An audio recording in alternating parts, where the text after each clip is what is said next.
എന്നിട്ട് ഇങ്ങനെ പ്രശ്നങ്ങൾ ഉണ്ടാക്കാൻ പച്ച കളവ് പടച്ചുവിടുക. എന്തിനാണ് സത്യാവസ്ഥ ഇങ്ങനെയായിരിക്കെ എന്തിനാണ് കളവ് പറയണു? കഴിഞ്ഞ പ്രസംഗത്തിൽ നിങ്ങൾ നടത്തിയ വലിയൊരു പ്രശ്നം ഈ പ്രദേശത്തെ മുസ്ലിം ലീഗിന്റെയും സമസ്തയും പ്രവർത്തകന്മാരെ തമ്മിൽ തല്ലിക്കാൻ വേണ്ടിയിട്ട് മുസ്ലിം ലീഗിന്റെ ഫളായിൽ ഇങ്ങനെ പറയാം. ദലായിലുൽ ഖൈറാത്തൊക്കെ വായിക്കണായി. മുസ്ലിം ലീഗിന്റെ ഫളായിൽ ഇങ്ങനെ പറയാം. എന്നിട്ട് നമ്മൾ മുസ്ലിം ലീഗിനെ അങ്ങനെ ആക്കി, നമ്മൾ മുസ്ലിം ലീഗിനെ ഇങ്ങനെ ആക്കി. ഇന്ന് അങ്ങക്ക് ഒന്നര കേൾക്കൊണ്ടു. മുസ്ലിം ലീഗ് എന്ന രാഷ്ട്രീയ പാർട്ടിയുമായി സമസ്ത കേരള ജംഇയ്യത്തുൽ ഉലമാക്ക് ഇന്നോ ഇന്നലെയുള്ള ബന്ധമല്ല, പതിറ്റാണ്ടുകൾക്ക് മുമ്പുള്ള ബന്ധമാണ്. മഹാനായ ഖായിദുൽ ഖൗം സയ്യിദ് അബ്ദുറഹ്മാൻ ബാഫഖി തങ്ങൾ ഇന്ത്യൻ യൂണിയൻ മുസ്ലിം ലീഗിന്റെ സംസ്ഥാന പ്രസിഡന്റായപ്പോ സമസ്ത കേരള ജംഇയ്യത്തുൽ ഉലമയുടെ സംസ്ഥാന ട്രഷററായിരുന്നു ബഹുമാനപ്പെട്ട ഖായിദുൽ ഖൗം സയ്യിദ് അബ്ദുറഹ്മാൻ ബാഫഖി തങ്ങൾ. നിങ്ങളാരും സമസ്ത ലീഗും തമ്മിലുള്ള ബന്ധം പഠിപ്പിക്കേണ്ടതില്ല. അവർ ഒരു കാലത്തും സമസ്തയുടെ വേദിയിൽ ലീഗും ലീഗിന്റെ വേദിയിൽ സമസ്തയും ചർച്ച ചെയ്തിട്ടില്ല. ഇന്ത്യൻ യൂണിയൻ മുസ്ലിം ലീഗിന്റെ ഇന്നത്തെ പ്രസിഡന്റ് ബഹുമാനപ്പെട്ട ഹൈദർ അലി ശിഹാബ് തങ്ങൾ ആറ്റപ്പു സമസ്ത കേരള ജംഇയ്യത്തുൽ ഉലമയുടെ വൈസ് പ്രസിഡന്റാണ്, ഉപാധ്യക്ഷനാണ്. ഇന്നുവരെ സമസ്തയുടെ യോഗത്തിൽ ലീഗിന്റെ അജണ്ടയും ലീഗിന്റെ യോഗത്തിൽ സമസ്തയുടെ അജണ്ടയും ചർച്ച ചെയ്തിട്ടില്ല. ഇത് രണ്ടും ഒന്നിച്ചു കൊണ്ടുപോകാൻ പറ്റുന്ന പക്വതയുള്ള പാകതയുള്ള ഒരൊറ്റ കുടുംബം കേരളത്തിന്റെ മണ്ണിൽ ആകാശത്തിന്റെ ചുവട്ടിലുണ്ടെങ്കിൽ അത് പാലക്കാട് കുടുംബം മാത്രമാണ്. അത് നിങ്ങളാരും കുയിന്ത് കാട്ടിയിട്ട് കാര്യമില്ല. നിങ്ങളുടെ സമസ്തക്കാരെ ലീഗുകാരും തെറ്റിക്കാൻ വേണ്ടി കുറെ ഉണ്ടാക്കുക. ഞങ്ങൾക്കൊന്നല്ല കേൾക്കേണ്ടി. മുസ്ലിം ലീഗിന്റെ സംസ്ഥാന സെക്രട്ടറി ബഹുമാനപ്പെട്ട കുഞ്ഞാലിക്കുട്ടി എന്ന കുഞ്ഞാപ്പ സമസ്തയുടെ 85ാം വാർഷികത്തിലെ പ്രഖ്യാപനം നടത്തി. വല്ല കേൾക്കാത്ത മുടിക്കുട്ടികളുമുണ്ടെങ്കിൽ കുഞ്ഞാലിക്കുട്ടി പ്രസംഗം ഞങ്ങൾ കേൾപ്പിക്കാം. എന്താ കുഞ്ഞാലിക്കുട്ടി പറഞ്ഞത്? ഞങ്ങൾക്ക് എന്തൊരു വിഷയം വന്നാലും, ഞങ്ങൾക്ക് എന്തൊരു തർക്കം വന്നാലും തീരുമാനമെടുക്കാൻ ഞങ്ങൾ ഈ കാണുന്ന പണ്ഡിതന്മാരെടുത്തേക്കാണ് പോകുന്നത്. ഇത് പണ്ട് മുതലുള്ള ബന്ധമാണ്. ഇതാരും തകർക്കാൻ നോക്കേണ്ടതില്ല.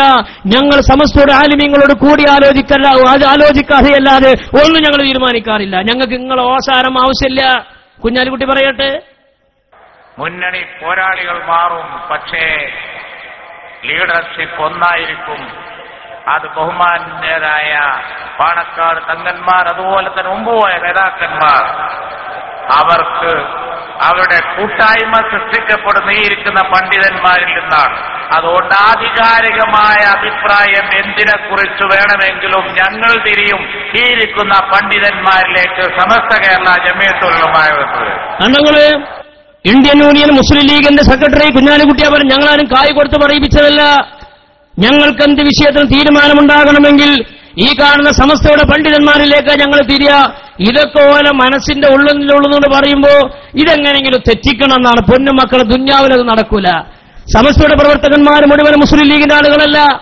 സമസ്തയിൽ മുസ്ലിം ലീഗുമായി ബന്ധപ്പെടാത്ത എത്രയോ ആളുകളുണ്ട്. പക്ഷെ നേരത്തെ ഒരു ആമുഖ പ്രസംഗത്തിൽ കാരണവർ പറഞ്ഞതുപോലെ സമസ്ത കേരള ജംഇയ്യത്തുൽ ഉലമ മുസ്ലിം ബഹുമാനപ്പെട്ട ദീനിന്റെ സംഘടനയായതുകൊണ്ട് 100% മുസ്ലിങ്ങളായതുകൊണ്ട് മുസ്ലിങ്ങളെ പ്രതിനിധാനം ചെയ്യുന്ന വലിയ സംഘടന മുസ്ലിം ലീഗ് ആയതുകൊണ്ടും സ്വാഭാവികമായി സമസ്തക്കാരിൽ ധാരാളം ആളുകൾ മുസ്ലിം ലീഗിന്റെ പ്രവർത്തകന്മാരുണ്ടാകാം. ഇത് രണ്ടും രണ്ടാണ്. രണ്ടും രണ്ട് പ്ലാറ്റ്ഫോമാണ്. രണ്ടിന്റെ നിയമാവലി രണ്ടാണ്. രണ്ടിന്റെയും പോക്ക് രണ്ടാണ്. അത് രണ്ടായി തിരിച്ചറിയാൻ നിങ്ങൾക്ക് കഴിയാത്തത് കൊണ്ടല്ല. ഇതെങ്ങനെങ്കിലും കലക്കിയിട്ട് ആ കലക്കുവെള്ളത്ത് മീൻ പിടിക്കണമെന്ന് കരുതിയിട്ടാണ്. പറയട്ടെ. അങ്ങനെയേ ഇന്നലെ വരെ പോന്നിട്ടുള്ളൂവെങ്കിൽ ഇന്നും വ്യതിചലിക്കേണ്ട സാഹചര്യമൊന്നുമില്ല.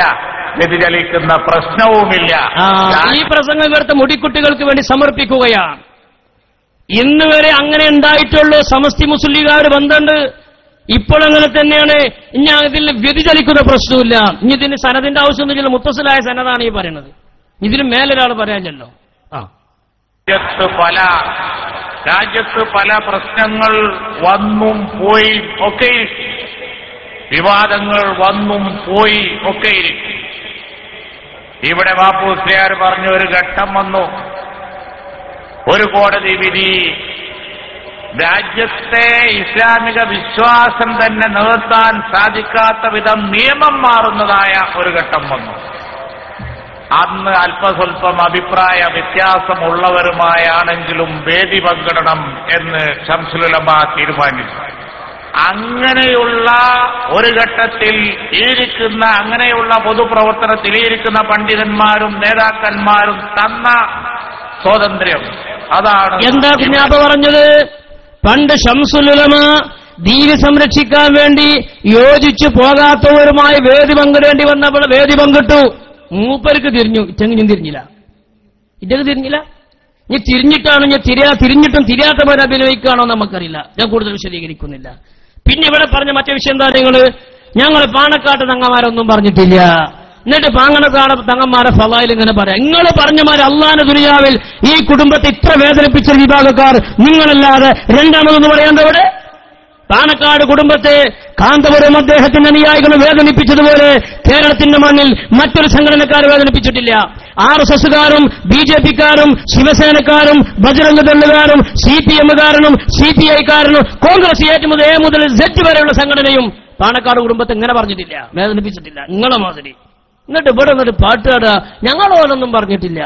മുസ്ലിം ലീഗ് നന്നാകണമെങ്കിൽ പാണക്കാട്ടുകാർ ആ സ്ഥാനത്ത് നിന്ന് മാറണമെന്ന് കേരളത്തിൽ ആദ്യം പറഞ്ഞത് നിങ്ങളത് മറന്നിട്ടുണ്ടാവും. ഞങ്ങൾ മറക്കും. അത് ഞങ്ങൾ നേതാക്കന്മാരെ പറഞ്ഞത് എങ്ങനെ ഞങ്ങൾ മറക്കണു? നിങ്ങൾ കഴിഞ്ഞുപോയ നേതാവ് അദ്ദേഹം പരസ്യമായിട്ട് പറഞ്ഞത് മുസ്ലിം ലീഗ് നന്നാകണമെങ്കിൽ പാണക്കാട് നേതൃത്വ സ്ഥാനത്ത് നിന്ന് മാറിക്കൊടുക്കണം. അത് മധുഹ, അത് ദമ്മോ, അത് പാണക്കാട് കുടുംബത്തിന് മധുഹ് പറയില്ല. ഒരു മാറി നിന്നാലേ സംഘടന നന്നാവുള്ളൂ എന്ന് പറഞ്ഞാൽ ഒരു സംഘടനയുടെ നേതൃത്വ സ്ഥാനത്ത് പോലും നിൽക്കാൻ അർഹരല്ല ഈ കുടുംബമെന്ന് നിങ്ങൾ പ്രസംഗിച്ചതാണ്. പറഞ്ഞൊരു പറയട്ടെ, തലപ്പത്ത് നിൽക്കുന്നവർ ഒഴിവാകണം, എന്നാലേ പാർട്ടി നന്നാവൂ. ആദ്യം പാണക്കാട്ടുകാർ മാറിക്കൊടുക്കണമെങ്കിൽ മാത്രമേ ഈ മുസ്ലിം ലീഗ് എന്ന് പറയുന്ന രാഷ്ട്രീയ പാർട്ടി നന്നാവൂ. എന്നിട്ട് അതിന് തെക്കിപ്പീറും. എന്നിട്ട് ഉളുപ്പറ സാധനം കുറച്ചെങ്കിലും വാങ്ങുന്ന കൈമാരെ പാണക്കാട്ടുകാർ മാറി നിന്നാലേ മുസ്ലിം ലീഗ് നന്നാകൂ. അത് മുസ്ലിം ലീഗ് നന്നാകാനല്ല, മുസ്ലിം ലീഗ് തകരാൻ വേണ്ടി സാധുക്കളെ സ്വപ്നം പറയാണ്. എന്നിട്ട് നിങ്ങളാണ് ഇവിടെ വന്നത്. ഞങ്ങൾ പാണക്കാട്ടുകാരൊന്നും പറഞ്ഞിട്ടില്ല അതിന്. ഞാൻ വെല്ലുവിളിക്കുന്നു, ഒരു കെൽമത്ത് എന്റെ നാവ് കൊണ്ടോ ഞങ്ങളുടെ വിലവാക്കളുടെ നാവ് കൊണ്ടോ ആ ബഹുമാനപ്പെട്ട തങ്ങളവറുകൾക്കോ അവരുടെ കുടുംബത്തിനോ എതിരായി എവിടെയെങ്കിലും പറഞ്ഞിട്ടുണ്ടോ, പ്രസ്താവിച്ചിട്ടുണ്ടോ? വയ്യാക്കുമ്പൽ ഖദീബ. എന്താ ചോദിച്ച കാന്തപുരത്തിന്റെ ചോദ്യം അത് തന്നെയാണ് ഇവിടെ സക്കാഫിയും ചോദിച്ചത്. ഒരു കെലിമത്തല്ല കൊട്ട കെലിമത്ത അങ്ങോട്ട് പറഞ്ഞത്. നിങ്ങൾ എഴുതിയത് മുസ്ലിം ലീഗിന്റെ നേതൃത്വ സ്ഥാനത്തേക്ക് നിൽക്കാൻ പോലും യോഗ്യതയില്ലാത്തവർ. മാത്രമല്ല നിങ്ങളുടെ വലിയ നേതാവാണല്ലോ കൂറ്റമ്പർ അബ്ദുറഹ്മാൻ ആരിമി. അദ്ദേഹം മലപ്പുറത്ത് വെച്ച് പാണക്കാട് ചെയ്ത ഹൈദരലി ശിഹാബ് തങ്ങൾക്കെതിരെ പറഞ്ഞതെന്താണ്? 2 തോണിയിൽ കാലിടുന്ന തങ്ങളാണ് ഹൈദരലി തങ്ങള്. അപ്പുറത്ത് പോയ മുസ്ലിം ലീഗിന്റെ വേദിയിലും കുത്തിർക്കും, ഇപ്പുറത്തെ സമസ്തന്റെ വേദിയിലും കുത്തിർക്കും. ഞങ്ങളെ കൂട്ടത്തിൽ അങ്ങനത്തെ തങ്ങന്മാരില്ല. ചങ്ങായിമാരെ, നിങ്ങൾ രാഷ്ട്രീയ പാർട്ടിക്കാർക്ക് നേതൃത്വം കൊടുക്കാൻ മാത്രം പക്വത നിങ്ങൾക്കില്ലാത്തവർ അതിന് പാത്ത് ഹൈദരലി തങ്ങളോട് വീണ്ടും തട്ടിയിട്ട് കാര്യമുണ്ടോ? പെരുള പൊണ്ണ് തിന്നണ കണ്ടിട്ട് മച്ചി പാത്രം തച്ചുടിച്ചിട്ട് എന്ത് കാര്യം? പെറാൻ വല്ല മാർഗമുണ്ടോ നോക്കില്ല ചെയ്യണ്ടി. നനക്കും തിന്ന കുറ്റന്മാരെ പറയട്ടെ. സമയം എടുത്തെടുത്തത് എത്ര വ്യക്തമായിട്ട് അദ്ദേഹം പറഞ്ഞത്. മലപ്പുറത്ത് വെച്ചിട്ടാണ് അയാൾ പറഞ്ഞത് ഹൈദരലി ശിഹാബ് തങ്ങൾക്കെതിരെ ആറ്റപ്പൂവിനെതിരെ രൂക്ഷമായ വിമർശനം. കൂറ്റമ്പാറ അബ്ദുറഹ്മാൻ ദാരിമി. ബഹുമാനപ്പെട്ട അവരുടെ നേതൃത്വത്തിൽ ഈ ഇരിക്കുന്ന സാദാത്യങ്ങൾ കണ്ടോ? പ്രിയപ്പെട്ട സഹോദരന്മാരെ, ഇവിടെ പ്രസംഗിച്ച സയ്യിദിനെ പോലെ ഒരുപാട് രാഷ്ട്രീയ മീറ്റിംഗിലും മറ്റൊരു വേളയിൽ മത മീറ്റിംഗിലും രണ്ടിലും പോയി 2 തരത്തിൽ പ്രസംഗിക്കുന്ന സയ്യിദന്മാരല്ല ഈ ഇരിക്കുന്നത് എന്ന് പറയേണ്ടി വന്നതിൽ ഞങ്ങൾക്ക് വേദനയുണ്ട്. നിങ്ങൾക്ക് വേദനല്ല. ഒരു ഭാഗത്ത് മതസംഘടനയിലും മറുഭാഗത്ത് രാഷ്ട്രീയത്തിലും പോയി പ്രസംഗിക്കണ തങ്ങളായതിൽ ഞങ്ങൾക്ക് വേദന ഉണ്ട് എന്നല്ല നിങ്ങൾ പറയണത്. നിങ്ങളുടെ വേദനയല്ല, നിങ്ങൾ അസൂയാണ് ഈ വരണത്. എവിടേക്കാ പോണത് പറയട്ടെ. വേദനയുണ്ട്. ഒരേ സമയത്ത് അപ്പുറത്തെ ലീഗിന്റെ അധ്യക്ഷ കസേരയിരിക്കുന്നവർ പറയും മുസ്ലിം ലീഗ് സമുദായത്തിന്റെ മൊത്തം പാർട്ടിയാണ്. പിന്നെന്താ പറയണ്ടേ? മുസ്ലിം ലീഗിന്റെ അധ്യക്ഷ കസേരയിൽ ഹൈദരലി ശിഹാബ് തങ്ങൾ ഇരിക്കുമ്പോ മുസ്ലിങ്ങളുടെ മൊത്തം പാർട്ടി മുസ്ലിം ലീഗാണെന്നല്ലേ തങ്ങൾ പറയേണ്ടത്. പിന്നെന്താ തങ്ങൾ പറയേണ്ടത്? മുസ്ലിം ലീഗിന്റെ അധ്യക്ഷ പദവിയിൽ ഇരിക്കുമ്പോൾ മുസ്ലിം ലീഗ് ബന്ധപ്പെട്ട് തന്നെ പറയേണ്ടത്. മുസ്ലിം ലീഗിന്റെ അധ്യക്ഷ പദവിയിൽ ഇരിക്കുമ്പോൾ നേരത്തെ ഇവിടെ പ്രസംഗത്തിൽ സൂചിപ്പിച്ചതുപോലെ മരണാനന്തര ചടങ്ങുകളെ പറ്റിയാ പറയേണ്ടത്, നിക്കാഹിന്റെ മസല പറയേണ്ടത്. മുസ്ലിം ലീഗിന്റെ സംസ്ഥാന സെക്രട്ടറി പ്രസിഡന്റ് ആകുമ്പോൾ മുസ്ലിം ലീഗുമായി ബന്ധപ്പെട്ട കാര്യം പറയും. ആ യോഗത്തിന് പോകുമ്പോൾ സമസ്തയുടെ യോഗത്തിന് വരുമ്പോൾ സമസ്തയുമായി ബന്ധപ്പെട്ടത് പറയും. അതിപ്പോ എല്ലാവർക്കും തിരിയണത് തന്നെയല്ലേ. മോനെ കുറച്ച് പുറത്തു വരട്ടെ. അതിപ്പോ എല്ലാവർക്കും തിരിഞ്ഞ തന്നെയാണ്. നിങ്ങൾക്ക് തിരിയാഞ്ഞിട്ടല്ല, കുറച്ചൊരു പുറത്തുനിന്ന് ആ ദേഷ്യം കൊണ്ട്, നിങ്ങളുടെ ആ ദേഷ്യം കൊണ്ടുള്ള വാക്കാണത്. ലീഗിന്റെ അധ്യക്ഷ കസേരയിലിരിക്കുമ്പോൾ പറയും മുസ്ലിം ലീഗ് സമുദായത്തിന്റെ മൊത്തം പാർട്ടിയാണ്, പൊതു പ്ലാറ്റ്ഫോമാണ്.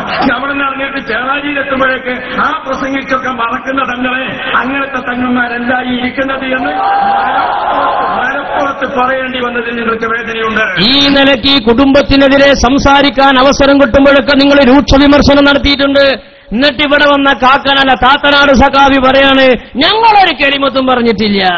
നേതാവിന്റെ അതേ കോപ്പിയടി നിങ്ങൾ പറഞ്ഞിട്ടില്ലേ? കാന്തപുരം AP അബൂബക്കർ മുസ്ലിയാർ കഴിഞ്ഞ തെരഞ്ഞെടുപ്പിന്റെ മുമ്പ്, കഴിഞ്ഞ നിയമസഭാ തെരഞ്ഞെടുപ്പിന്റെ മുമ്പ് ഹൈദരലി ശിഹാബ് തങ്ങൾക്കെതിരെ രൂക്ഷ വിമർശനം നടത്തിയില്ലേ? എന്താ ചോദിച്ചത്? തങ്ങളെന്താ ഒന്നും മിണ്ടാത്തത്? തങ്ങൾ മുണ്ടാതെക്കണോണ്ട നാട്ടിൽ വർഗീയ കലാപം ഉണ്ടാകുന്നത് പാണക്കാട്ട് തങ്ങൾക്കെതിരെ. നോക്കിയാൽ നിങ്ങൾ ഇവിടെ ഒരു രാഷ്ട്രീയ പാർട്ടിയും വർഗീയ സവർണ നാസിസ്റ്റ് ഫാസിസ്റ്റ് വർഗീയ ശക്തികൾ പോലും പറയാൻ മടിക്കുന്ന വാക്ക് ഹൈദരലി തങ്ങൾക്കെതിരെ രൂക്ഷ വിമർശനം നടത്തിയത് കാന്തപുരമാണ്. സമയക്കുറവുമുണ്ട്, വേഗത്തിൽ വിഷയങ്ങൾ പറഞ്ഞു പോവാൻ വരട്ടെ. ആ മുസ്ലിം ലീഗിലെ പാർട്ടികളോട് ഞങ്ങൾക്ക് പറയാനുള്ളത്, മൂപ്പര് കുറച്ച് പറയാണ്ട് ലീഗാരോട്, അത് കേട്ടോളി. ഇവിടെ നിങ്ങൾ എന്തും ചെയ്തോ എന്നാണ് ബൈത്തുർ റഹ്മാൻ ഉണ്ടാക്കിക്കോന്നല്ല, കുത്തിത്തിരിപ്പുണ്ടാക്കിക്കോളീ.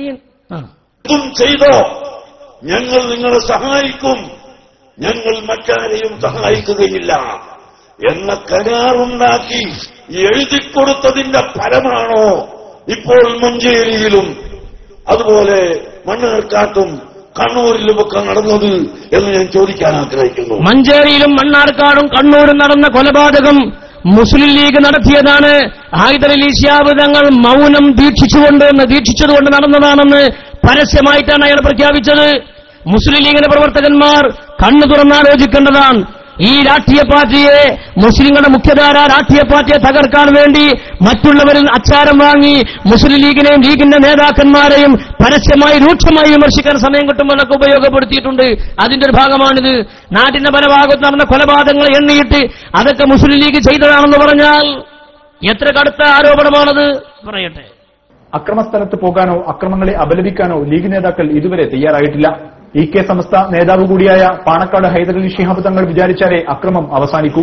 അതുകൊണ്ട് പാണക്കാട് ഹൈദരലി ശിഹാബ് തങ്ങൾ പറയണം ഇവിടെ സമാധാനം ഉണ്ടാവണമെന്ന്. അതെന്തുകൊണ്ട് പറയുന്നില്ല എന്നാണ് ഞങ്ങൾക്ക് ചോദിക്കാറുള്ളത്. എന്താ പറഞ്ഞത്? ഹൈദരലി ശിഹാബ് തങ്ങൾ പറയണം ഇവിടെ സമാധാനം ഉണ്ടാകണമെന്ന്. എന്തായാലും അങ്ങനെ പറയാത്തത്? അത് കേട്ടാ തോന്നുന്നു ഹൈദരലി തങ്ങൾ എല്ലാവരും കത്തിയും പാടുകൊടുത്താണ് വെട്ടിക്കോളി എന്നിട്ട് പറഞ്ഞിട്ടുണ്ടോ തോന്നിപ്പോ. മഹാനായ പാണക്കാട് സാദാത്ത് കുടുംബം, മുല്ലപ്പൂവിന്റെ പരിമളമുണ്ടായിരുന്ന സയ്യിദ് മുഹമ്മദ് അലി ശിഹാബ് തങ്ങളും അവിടുത്തെ ബന്ധപ്പെട്ട കുടുംബവും ഈ കേരള മണ്ണിന് പടച്ചറബ് കരിഞ്ഞരളിക്ക് കൊടുത്തില്ലെങ്കിൽ ഈ കേരള മണ്ണ് എന്നോ ഗുജറാത്തായി മാറുമായിരുന്നു. അതിവർക്കറിയുമോ? ഇത് ഈ കുടുംബത്തിന്റെ താങ്ങും തണലുമാണ് കേരളീയ സമൂഹത്തെ ഒരുമ പെറ്റ മക്കളെ പോലെ ഐക്യത്തിൽ നിൽക്കാനും ഒത്തൊരുമിൽ നിൽക്കാനും 100% ഉത്തരവാദിത്വം പാണക്കാട് കുടുംബത്തിനും സമസ്ത കേരള ജംഇയ്യത്തുലുലമാക്കുമാണ്. ഈ കുടുംബത്തിന് എങ്ങനെയെങ്കിലും ഒന്ന് തകർത്ത് ഇസ്ലാമിക ശത്രുക്കൾ അച്ചാരം വാങ്ങിയിട്ട് ഈ സമുദായത്തെ നശിപ്പിക്കണമല്ലേ? അതാണ് നിങ്ങളുടെ ഗൂഢലക്ഷ്യം. പണ്ട് മുതലേ നിങ്ങളുടെ ലക്ഷ്യം അതാണ്.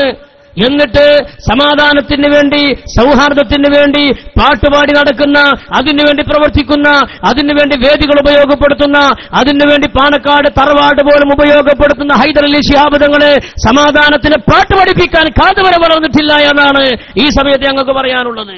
ആരവിടെ പ്രശ്നങ്ങളുണ്ടാക്കിയത്? ഒരുപാട് വിഷയങ്ങൾ പറയാനുണ്ട്. കാന്തപുരം AP അബൂബക്കർ മുസ്ലിയാർ പൊന്നാനിയിൽ ഒരു സ്വലഹത്തിന്റെ മജ്ലിസിൽ പോയിട്ട് പ്രശ്നമുണ്ടാക്കിയത് പറയാനുണ്ട്.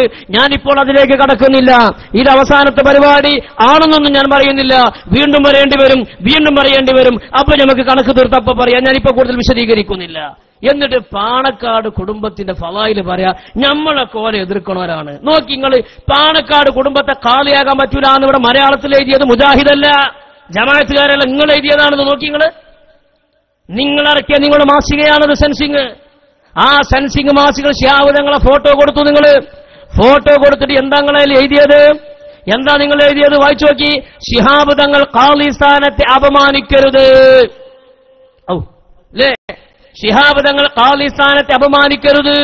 ഞാനുള്ളത്തെ ലേഖനം നോക്കി. നിങ്ങളിതൊക്കെ മറന്നിട്ടുണ്ടാകും, ഞങ്ങൾ മറന്നിട്ടില്ല. ഈ സമുദായത്തെ മതസൗഹാർദ്ദത്തിന്റെയും എല്ലാ വിഷയത്തിലും ഒത്തൊരുമയോട് കൊണ്ടു നടന്ന ഈ കുടുംബത്തിനെതിരെ ഒളിഞ്ഞും തെളിഞ്ഞും ഒളിയമ്പ് കൊണ്ട് നിങ്ങൾ ഏത് സമയം കിട്ടുമ്പോഴൊക്കെ നിങ്ങൾ ആക്രമിച്ചിട്ടുണ്ട്. അതിനുള്ള ലേഖനം നോക്കി, നിങ്ങൾ എഴുതിയ ലേഖനാണത്. എന്താണ് എഴുതിയത് നോക്കി, അതിന്റെ നോക്കി അതിനുള്ളിലൊരു പേജ്. അതെ, ശിഹാബ് തങ്ങളുടെ ഈ ഉയർച്ചയിലും വളർച്ചയുടെയും ഇടയിൽ ഇസ്ലാമിക മതമൂല്യങ്ങൾ തകർന്നറിയുന്ന കാഴ്ചയാണ് നാം കാണുന്നത്.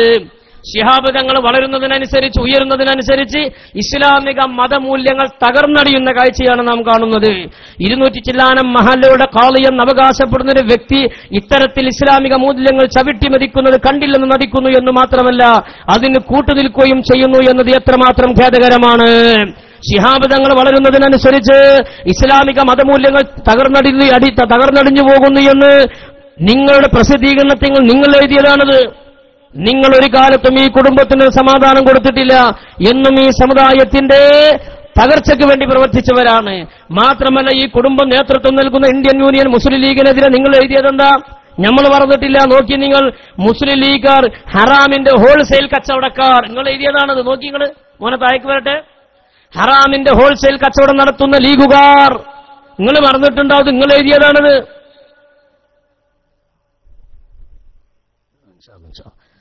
ഹറാമിന്റെ ഹോൾസെയിൽ കച്ചവടം നടത്തുന്ന ലീഗുകാർ, പണ്ടത്തെ സുന്നിവേദി. എന്താ നിങ്ങൾ എഴുതിയത്?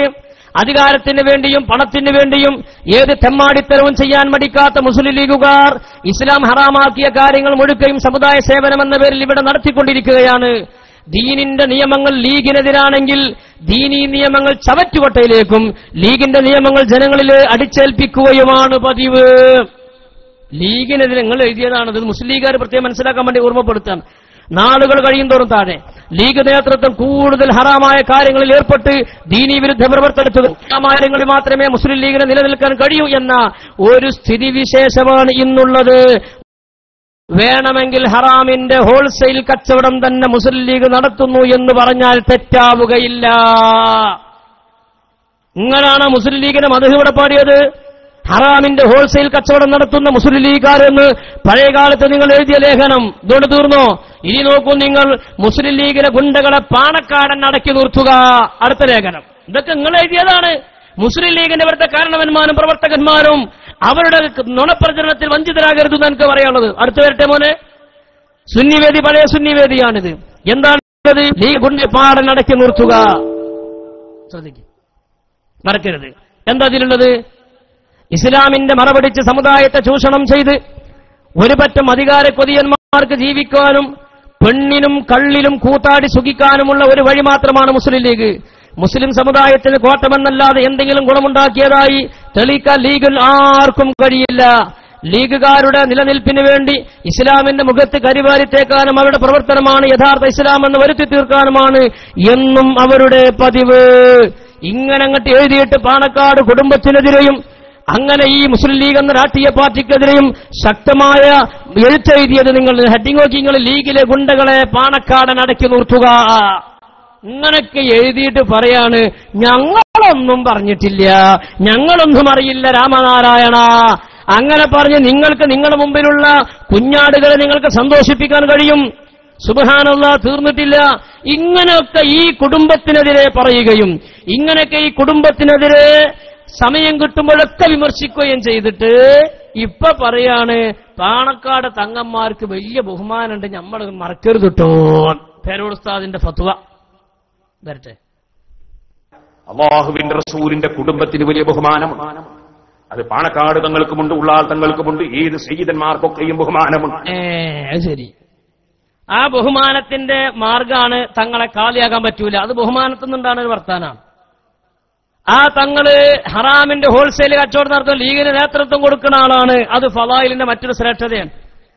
കാരണം പാണക്കാട് തങ്ങന്മാരെ നന്നാക്കി പറയാൻ ഞാൻ രക്ഷയില്ല എന്ന് കണ്ടപ്പോ പറയാണ് പാണക്കാട് കുടുംബത്തിന് മന തൽക്കുന്ന വരട്ടെ. പാണക്കാട് കുടുംബത്തിനും ഫതിലുണ്ട്, ഉള്ളാൾ തങ്ങൾ പേരിൽ വകതിരിച്ച് വേർതിരിച്ച് പാണക്കാട് കുടുംബത്തെ കിട്ടുന്ന അവസരങ്ങൾ തല്ലിയതാണ്. ഞങ്ങൾ പറയുന്നു നിങ്ങൾ ആ ചെയ്ത പണി ശരിയായില്ല. പക്ഷെ ഇവിടെ വന്നിട്ട് പറഞ്ഞാണ് ഞങ്ങൾ അങ്ങനൊന്നും ചെയ്തിട്ടില്ല, അതുകൊണ്ടാണ് ഇത് പറയേണ്ടി വന്നത്. അല്ലാഹുവിന്റെ റസൂലിന്റെ കുടുംബത്തിന് വലിയ ബഹുമാനമാണ്. അത് പാണക്കാട് തങ്ങൾക്കുമുണ്ട്, ഉള്ളാൾ തങ്ങൾക്കുമുണ്ട്, ഏത് സയ്യിദന്മാർക്കൊക്കെയും ബഹുമാനമുണ്ട്. അത് അംഗീകരിക്കാതിരിക്കാൻ നിർവാഹമില്ല. അംഗീകരിക്കാത്തവനും സുന്നത്ത് ജമാഅത്തുകാരനും അല്ല. പാണക്കാട്ട് തങ്ങൾ അംഗീകരിക്കുന്ന സുന്നമായിട്ടല്ലാന്നർത്ഥം. ഇവിടത്തെ പാണക്കാട് തങ്ങൾ അംഗീകരിക്കാത്തൊരൊറ്റ SSFകാരൻ സുന്നിയല്ല എന്നല്ല പറഞ്ഞതിനർത്ഥം. എനിക്കിപ്പോ അങ്ങനെ മനസ്സിലായത്. പാണക്കാട്ട് തങ്ങന്മാർ അംഗീകരിക്കാത്തവന് സുന്നിയല്ല എന്ന് പറഞ്ഞാൽ തങ്ങൾ അംഗീകരിക്കാത്ത ഇവിടത്തെ SSFകാരനും മുടിക്കുട്ടികളും കാരന്തൂരികളും സുന്നികളല്ല എന്നല്ലേ പറഞ്ഞതിന്റെ അർത്ഥം. അതല്ലെങ്കിൽ ഈ പറഞ്ഞത് നിങ്ങൾക്ക് ആത്മാർത്ഥതയുണ്ടെങ്കിൽ ഈ പറഞ്ഞതനുസരിച്ച് നിങ്ങൾ പ്രവർത്തിക്കുക.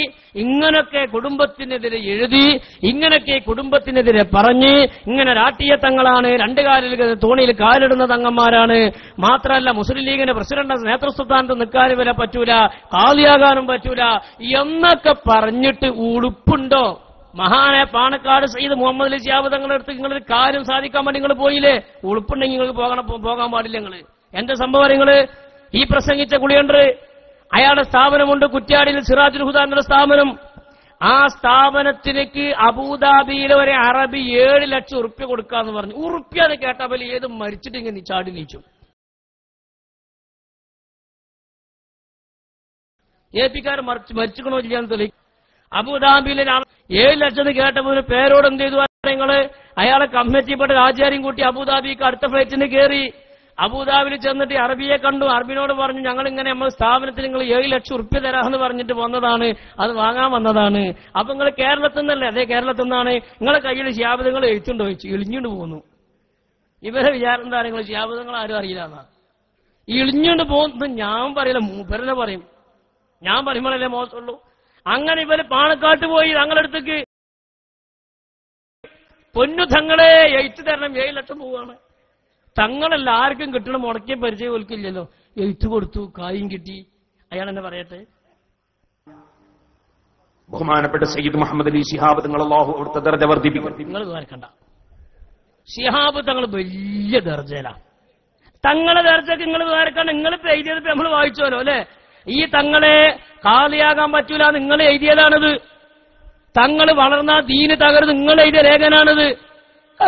സ്ഥാനം പിന്നെ പദവി വർദ്ധിപ്പിക്കാൻ നിങ്ങളൊരു ദുആ ആവശ്യമില്ല. അങ്ങനെ ദുആന്റെ ആവശ്യം പാണക്കാർക്ക് തങ്ങന്മാർക്ക് ഒരു അല്ലാതെ തന്നെ വലിയ പദവിയുള്ളവരാ.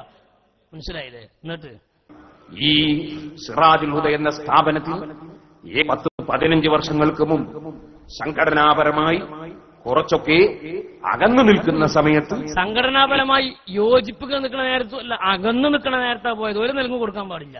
അകന്നു നിൽക്കുന്ന സമയത്ത് ഈ സിറാജുൽ ഹുദക്ക് 7 ലക്ഷം ഉറുപ്പിക അബുദാബിയിൽ നിന്ന് ഒരു അറബി തരും. പക്ഷേ അതിന് നിബന്ധന സയ്യിദ് മുഹമ്മദ് അലി ശിഹാബ് തങ്ങളുടെ ഒരു കത്ത് വേണം. കത്ത് വേണം. എന്നിട്ട് എന്തുണ്ടായി? ഞാൻ നാദാവൃത്തി എരോത്ത് പോക്കർ ഹാജിയെയും കൂട്ടി ഞാൻ പാണക്കാട് പോയി തങ്ങളവர்கள் വരെ ആദരിച്ച് ബഹുമാനിച്ച്, അങ്ങനെ ഞങ്ങൾ എരവത്ത് പോക്കർ ഹാജിയെയും കൂട്ടി പാണക്കാട്ടേക്ക് പോയി. ആട്ടുമ്പോ മണ്ടുമ്പോ രണ്ടാക്കൊപ്പം മണ്ടോന്ന് എഴുതിയിട്ട് അങ്ങനെ പാണക്കാട്ട് പോയി. ഞങ്ങളെ തങ്ങൾ വളരെ ആദരിച്ച് ബഹുമാനിച്ചിരുത്തി. ബലിയേറ്റത് ബലി ഫളായിലാണ് എന്നാ. അത് പാണക്കാട്ടേക്ക് ആര് പോയാലും അങ്ങനെ തന്നെയാണ്. AP ഉണ്ണികൃഷ്ണൻ പോയാലും, മുസ്ലിം പോയാലും, സാധാരണക്കാരൻ പോയാലും, മന്ത്രി പോയാലും, തന്ത്രി പോയാലും പാണക്കാട് കുടുംബത്തിനൊരു ബഹുമാനമുണ്ട്, അവർക്കൊരു പതിവുണ്ട്. അവരെ ആ പാണക്കാട് വീടുമുറ്റത്തിന്റെ പ്രത്യേകമായ ഉമ്മരപ്പടിയിൽ വിളിച്ചിരുത്തി ചായ കൊടുത്ത് മധുരം കൊടുക്കുന്ന പാരമ്പര്യം പാണക്കാട് തങ്ങന്മാർക്കുണ്ട്. അത് നിങ്ങളെ ഫളായിലൊന്നല്ലത്, അത് ഓരോരു ഫളായിലാണ്. അതിന് ഇടക്കൊക്കെ ഒന്ന് പോയി നോക്കണേ. ഇതിങ്ങനെ ഗ്യാലറിയിൽ നിന്ന് ഇങ്ങനെ കളി കണ്ടാൽ പോരെ, ഇടയ്ക്ക് ഗ്രൗണ്ടിൽ ഇറങ്ങി കളിച്ചു നോക്കണം. അപ്പോഴതിന്റെ അടങ്ങേറ് അറിയും. ഇതിങ്ങനെ ഗ്രൗണ്ടിൽ ഇറങ്ങി കളിക്കുമ്പോൾ ഗ്യാലറി നിന്നിട്ട് അവിടെ അടിയടാ, ഇവിടെ അടിയടാ, അവിടെ ത്രോ വിട്, ഇവിടെ പ്രൂവ് വിട് എന്ന് പറഞ്ഞിട്ട് ചാട് പറയുന്നവർക്ക് നല്ല സുഖം ഉണ്ടാവും. ഗ്രൗണ്ടിലാണ് ഇറങ്ങി കളിച്ചു നോക്കുമ്പോൾ കളിക്കണ ഇടങ്ങേറ് അറിയും. ഇതിങ്ങനെ ഗ്യാലറി നിന്നിട്ട് അവിടുന്നും പൊടുന്നും ഇങ്ങനെ കുടുംബത്തെ വിമർശിക്കുക. ഈ കുടുംബത്തെ അറിയാൻ ഒഴിവുള്ള ദിവസം പാണക്കാട്ടുകൊന്ന് പോയി നോക്ക്. ചൊവ്വാഴ്ച പോയിക്കോളി, അതാ നല്ലത്. എന്നാ തലക്കന്ന് ഉമറിൽ തങ്ങളെ പെരേന്ന് പോകുന്നിട്ട് അവരിങ്ങനെ അടിച്ചു പൊടിക്കിട്ട് എല്ലാ പെരയിലും കയറിയിട്ട് ഈ തലക്കന്ന് അബ്ബാസ് മോന്റെ പെര കയറിയിട്ട് ഇറങ്ങാന്ന് ഒറ്റ കായ് കൊണ്ട് വണ്ടിക്കൂലുകൊണ്ട് സംഗതി മുറാദൊക്കെ മനസ്സിലാവും. അതാ നല്ല. ചൊവ്വാഴ്ച പോയിക്കോളി. നിങ്ങൾ വിചാരിച്ചൊരു രാഷ്ട്രീയ നേതാക്കന്മാരെന്ന് കരുതി ഞങ്ങള് ബഹുമാനിച്ച് ഞങ്ങളെ ഇരുത്തി എനിക്ക് കത്തെഴുതി തന്നിട്ട് പറഞ്ഞു, ഞാൻ ഒരുപാട് കമ്മിറ്റി സുരയാണ് ഒരങ്കക്കാറിൽ സിറാജുൽ ഹുദക്ക് തരാം എന്ന് പറഞ്ഞു. തങ്ങൾ അങ്ങനെ വരും നമുക്ക് തോന്നുന്നില്ല. തങ്ങൾ അങ്ങനത്തെ കുഞ്ഞാപ്പൊന്നുമല്ല. അല്ല, ഞാൻ കുറേ കമ്മിറ്റിന്റെ പ്രസിഡന്റാണ്. ഞാൻ ഒരാൾക്കും കത്തുതരെ കൊടുത്തിട്ടില്ല. നിങ്ങൾക്ക് മാത്രം പച്ച നുണയാണ്. തങ്ങൾ കണ്ടമാനാക്ക് കത്ത് കൊടുത്തിട്ടുണ്ട്. ഓണറിയാം. തങ്ങള് കണ്ണുമോഹനാക്കി കത്ത് കൊടുത്തിട്ടുണ്ട്. അബ്ദുൽ വഹാബിനൊക്കെ കിട്ടിയ കത്തിനാണ് ലോറിക്കൊണ്ടാൻ മാത്രം ഉണ്ടാവും. സാധുക്കളെ സഹായിക്കാനും കല്യാണമല്ല. അപ്പൊ ഇതൊരു കൂട്ടത്തിനെ കൂട്ടിയാൽ മതി. കുറച്ചൊരു പുറത്തുനിന്ന് വരട്ടെ പറയട്ടെ അദ്ദേഹം. കമ്മിറ്റിയുടെ പ്രസിഡന്റൊക്കെയാണ്, ഒരാൾക്കും കത്ത് കൊടുക്കാറില്ല. സിറാജുൽ ഹുദക്ക് തരാമെന്ന് പറഞ്ഞു, കത്ത് തന്നു. ഞാൻ ആ കത്ത് കൊണ്ടുപോയി അറബിക്ക് കൊടുത്ത് 7 ലക്ഷം ഉറുപ്പിക അദ്ദേഹം ഡ്രാഫ്റ്റാക്കി ഇവിടെ അയച്ചു തരികയും ചെയ്യും. അൽഹംദുലില്ലാഹ്. എന്നിട്ട് നിങ്ങൾ ആ മനുഷ്യന്മാരെ പറ്റി തോന്നിയാസം പറയുന്നല്ലേ നമുക്ക് സങ്കടം. നിങ്ങൾക്കൊരു 7 ലക്ഷം ഉറുപ്പിക കിട്ടാൻ വേണ്ടി കത്ത് തന്ന ആ പാണക്കാട് സയ്യിദന്മാരെ ഇന്നും നിങ്ങൾ അംഗീകരിക്കുന്നില്ലല്ലോ. ആ അംഗീകരിക്കണ്ടെന്നാലും ഒരു കുത്തിത്തിരിപ്പിനും ഓരെ ഇടങ്ങേറാക്കണമെന്ന് മാറി നിന്നിട്ടില്ലല്ലോ. ഇത് ശിഹാബ് നമ്മുടെ കാലത്തിന് ഏറ്റെടുത്തതിന് ശേഷം ആ കുടുംബത്തിനെതിരെ ഒളിഞ്ഞും തെളിഞ്ഞും എത്ര പ്രശ്നങ്ങൾ നിങ്ങൾ ഉണ്ടാക്കി. ഇങ്ങനെയൊക്കെ ഒരു നല്ല മനസ്സുള്ള മനുഷ്യന്മാരെ നിങ്ങൾക്കൊന്ന് അംഗീകരിച്ചൂടെ?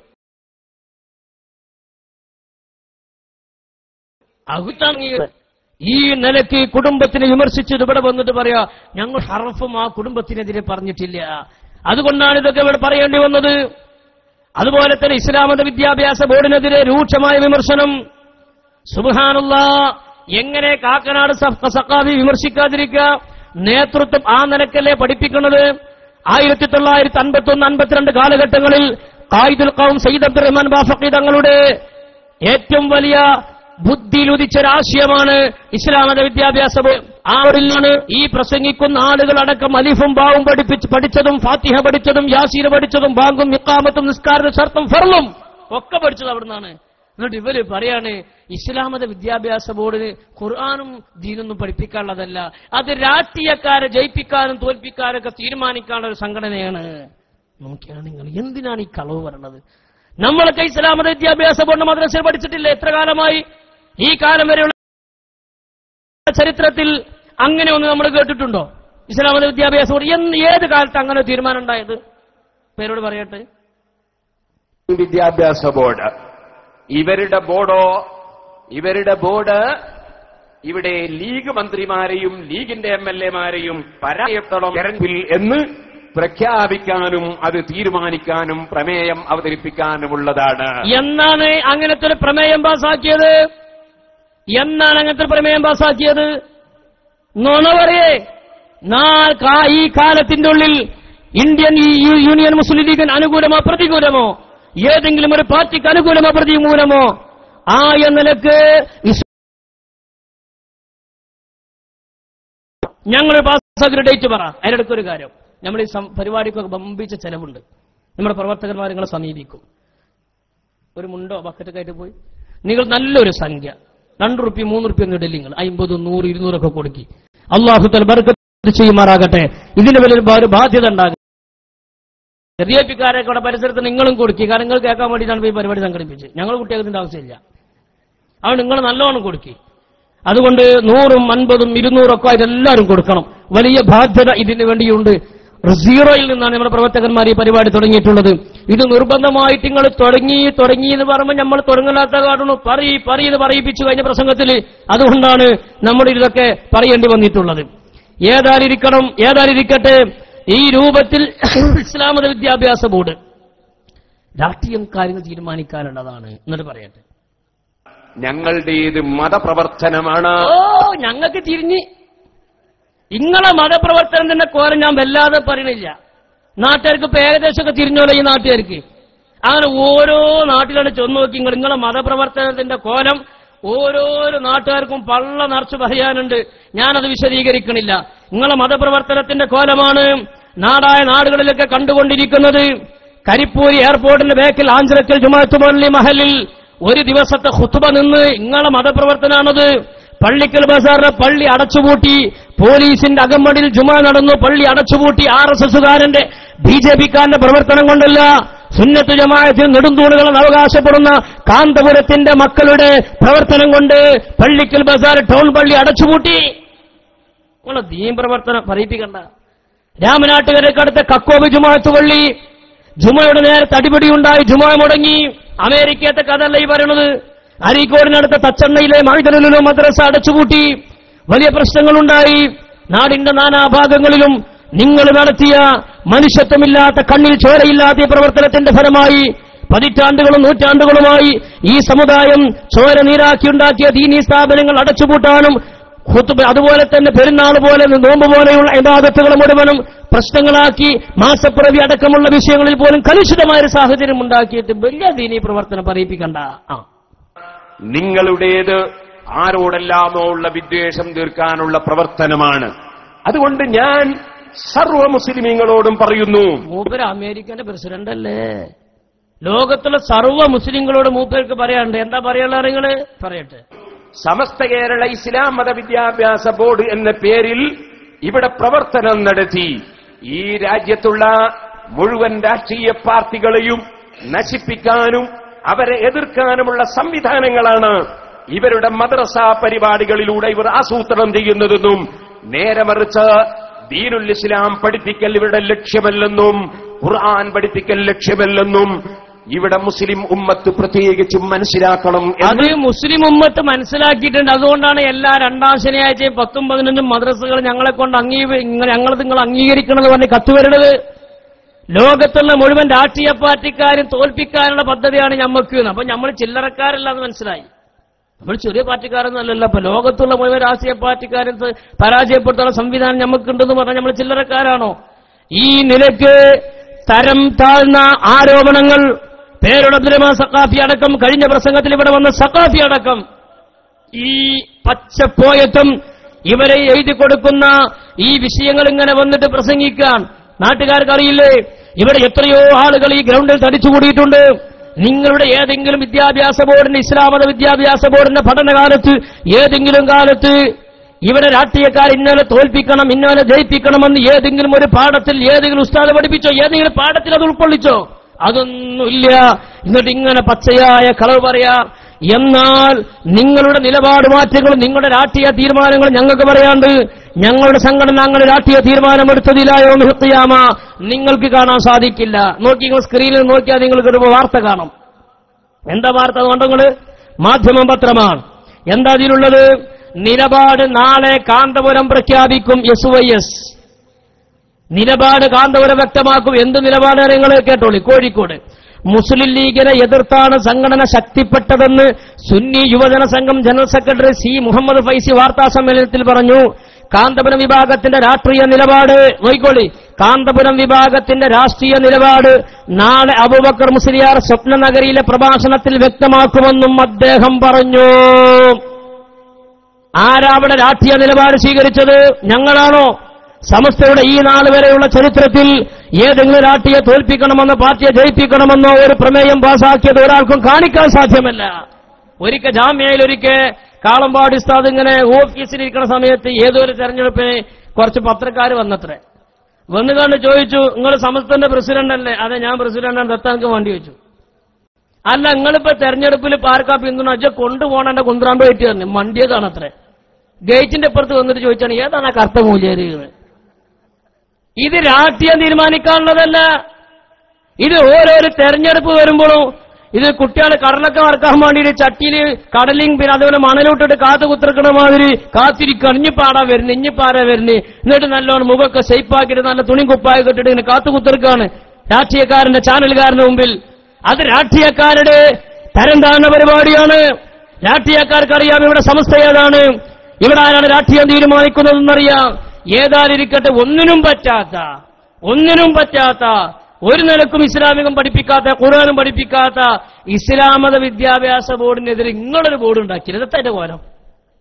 നിങ്ങളൊരു ബോർഡ് ഉണ്ടാക്കില്ല, സുന്നി വിദ്യാഭ്യാസ ബോർഡ്. ഞാൻ കൂടുതലൊന്നും പറയാം, ഇതൊക്കെ അങ്ങനെ പറയിപ്പിച്ചുകൊണ്ട് പറയാം. നിങ്ങൾക്ക് വിദ്യാഭ്യാസ ബോർഡ് കുറെ പറയാണ്ട് ഞാൻ സാമ്പിളിന് ഒരൊറ്റ കാര്യം പറയാം. നോക്കി, നിങ്ങൾ 5ാം ക്ലാസ്സിക്ക് വേണ്ടി പുറത്തിറക്കിയ ഫിഖിലൊരു പാഠമാണത്. 5ാം ക്ലാസ്സിലേക്ക് നിങ്ങൾ പുറത്തിറക്കിയ ഫിഖിലൊരു പാഠം ഏതാണ്? അദ്ദർസു താസിഉ 9ാമത്തെ പാഠം. എന്താണ് ഹെഡിങ്?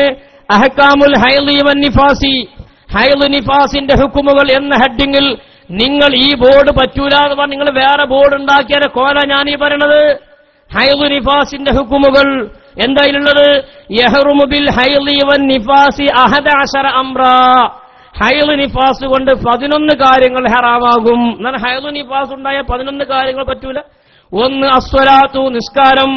2 അസ്സുജൂദു സുജൂദ് ചെയ്യൽ, 3 അൽ ഖുതുബത്തു ഖുതുബയോദൽ, 4 അത്വവാഫു തവാഫ് ചെയ്യൽ. അങ്ങനെ അങ്ങോട്ട് എണ്ണിയിട്ടുണ്ട്. ഹൈദ് നിഫാസുള്ളവർക്ക് ഖുതുബയോദാൻ പാടില്ല എന്ന് നിങ്ങളുടെ 5ാം ക്ലാസ്സിലെ പാഠപുസ്തകത്തിൽ നിങ്ങൾ എഴുതിയതാണ്. നമുക്കിത് തിരിഞ്ഞില്ല. നിഫാസുണ്ടായ പെണ്ണുങ്ങളാണ് ഒരു ഖുതുബ ഓതണം എന്ന് വരും. അല്ലെങ്കിൽ ഖുതുബ ഓതുന്ന ആണുങ്ങൾക്ക് ഹൈദ് നിഫാസ് ഉണ്ടാകുന്നല്ലേ പറഞ്ഞതിനർത്ഥം? ഹൈദ് നിഫാസുള്ളവർക്ക് ഖുതുബ ഓതാൻ പാടില്ല എന്ന് പറഞ്ഞാൽ നമ്മളെ കാലം പേരെ കേട്ടിട്ടില്ല ആണുങ്ങൾക്ക് ഹൈദ് നിഫാസ് ഉണ്ടായത്. നിങ്ങളുടെ ബുക്കിലുള്ളതാണിത്. ഇസ്ലാമിക വിദ്യാഭ്യാസ ബോർഡ് പറ്റൂല എന്ന് പറഞ്ഞാണ്ട് അന്ന് ബഹുമാനപ്പെട്ട കല്ലൂര് മൊയ്തീൻകുട്ടി മുസ്ലിയാർ അല്ലാഹു ഖബർ വിശാലമാക്കി കൊടുക്കട്ടെ, അന്ന് മഹാനവറുകൾ എതിർത്തിട്ട് വല്ലാതെ രൂക്ഷമായി വിമർശിച്ചു. അവസാനം തിരുത്തിച്ചു എന്നൊന്നും പറയുന്നില്ല, തിരുത്തി. അന്ന് ഇവർ പറഞ്ഞെന്താ, ഞങ്ങൾ അവിടെ അൽ അഹ്കാമുൽ ഹൈദ് വൻ നിഫാസിലെ പാടത്തുമ്പോഴും ഞങ്ങളെ വല്ലാതെ വിമർശിക്കണ്ട, ഞങ്ങളവിടെ സ്റ്റിക്കർ ഒട്ടിച്ചിരിക്കുന്നു പറഞ്ഞു. അപ്പൊ കല്ലൂര് പറഞ്ഞു ഹൈദിലോട്ട് സ്റ്റിക്കർ ഒട്ടിച്ചിട്ട് കാര്യമില്ല. അങ്ങനെ തിരുത്തി. ഇത് 1990 ബുക്കാണിത്. 1999 നിങ്ങൾ തിരുത്തിയമ്മ കമ്മ്യൂണിയാച്ച് തെങ്ങുമ്പോ കയറിയായി. അതിലേറെ വലിയ പുലിവാലി. അത് തെങ്ങുമ്പോ കയറുന്നതിന് മുമ്പ് നോക്കണതിന് തനുണ്ടോ എന്നുള്ളത്. 25 ഉറുപ്പ്യ കിട്ടുമോന്ന് കണ്ടിട്ട് മൊരട് കണ്ടോണ്ട് കയറാൻ പറ്റൂല. ആദ്യം അടിയിൽ മേപ്പിട്ട് നോക്കണം ഈ തെങ്ങിന് മണ്ടുണ്ടോന്ന്. അത് നോക്കിയിട്ട് പോരെ തെങ്ങുമ്പോ തേങ്ങ വിളഞ്ഞുണ്ടോ നോക്കണം. അത് ഉറപ്പിച്ചിട്ട് കയറിയാൽ മതി. ഇതിങ്ങനെ ആദ്യം 25 ഉറുപ്പിട്ട് വരാൻ തലപ്പും കണ്ടി കയറിയിട്ട് മേപ്പിട്ട് നോക്കിയിട്ട് തല ചാകിപ്പെട്ട് ഇറങ്ങിയ കായിട്ടുന്ന ഞങ്ങള് അങ്ങനെ തിരുത്തി നോക്കുമ്പോ എന്താ നിങ്ങള് ഒന്ന് ഒഴിവാക്കി. ഏത് ഖുതുബ ഒഴിവാക്കി. ആദ്യം ഖുതുബ അടക്കണ്ടായപ്പോ 11 കാര്യങ്ങളേനി. ആ 11 ഒന്ന് ഒഴിവാക്കിയപ്പോ 12. ഇതൊന്നും വെറുതെ അതങ്ങനെ പറയിപ്പിച്ചും പറയാം കേട്ടോ. അടുത്ത പാഠം 99 തിരുത്തി. അദ്ദസുൽ ഹാദിയാശറ 11ാമത്തെ പാഠം മാ യഹ്റുമു ബിൽ ഹദസി, അശുദ്ധി കൊണ്ട് ഹറാമായ കാര്യങ്ങൾ. അങ്ങനെ എഴുതിയിട്ട് നോക്കി നിങ്ങൾ. യഹ്റുമു ബിൽ ഹൈളി വൻ നിഫാസ് 12 അംറാ. ഹൈള് നിഫാസ് കൊണ്ട് 12 കാര്യങ്ങൾ ഹറാമാകും. ഈ ഖുതുബ ഒഴിവാക്കിയപ്പോ പിന്നെ 12ആയി. ഖുതുബ ഉൾക്കൊണ്ടപ്പോ 11 ആയി. ഇതിന് പേരെന്താ നിങ്ങള്? ഇതിന്റെ പേരാണ് കുരുത്തക്കേട് അല്ലേ? മഹാനായ കണ്ണിയത്ത് ഉസ്താദും ശംസുലമയും ആ മഹാന്മാര് ഹയാത്തുള്ള കാലത്ത് ഓലെ കൂടെ നിന്നാൽ ദീന് തകരെന്ന് പറഞ്ഞാണ് ഇറങ്ങിപ്പോയ ഇന്ന് നിങ്ങൾ എത്തിപ്പെട്ട അവസ്ഥയാണത്. ഞാൻ കൂടുതൽ വിശദീകരിക്കുന്നില്ല. എന്നിട്ട് നമ്മളെപ്പറ്റി രാഷ്ട്രീയക്കാരൊന്നും മുസ്ലിം ലീഗിനെ പരാജയപ്പെടുത്തണമെന്ന് പത്രസമ്മേളനം നടത്തിയിട്ടുണ്ടെങ്കിൽ പ്രസംഗിച്ചിട്ടുണ്ടെങ്കിൽ അത് കാന്തപുരമാണ്, വെറുതെ പറയില്ല. ഇതാ കണ്ടോ മാതൃഭൂമി 6/8/2015 6/8 പുറത്തിറങ്ങിയ മാതൃഭൂമി. പഴയ കാലത്ത് മാതൃഭൂമി 89 മാതൃഭൂമി. നവംബർ 18 1989 ഇറങ്ങിയ മാതൃഭൂമി.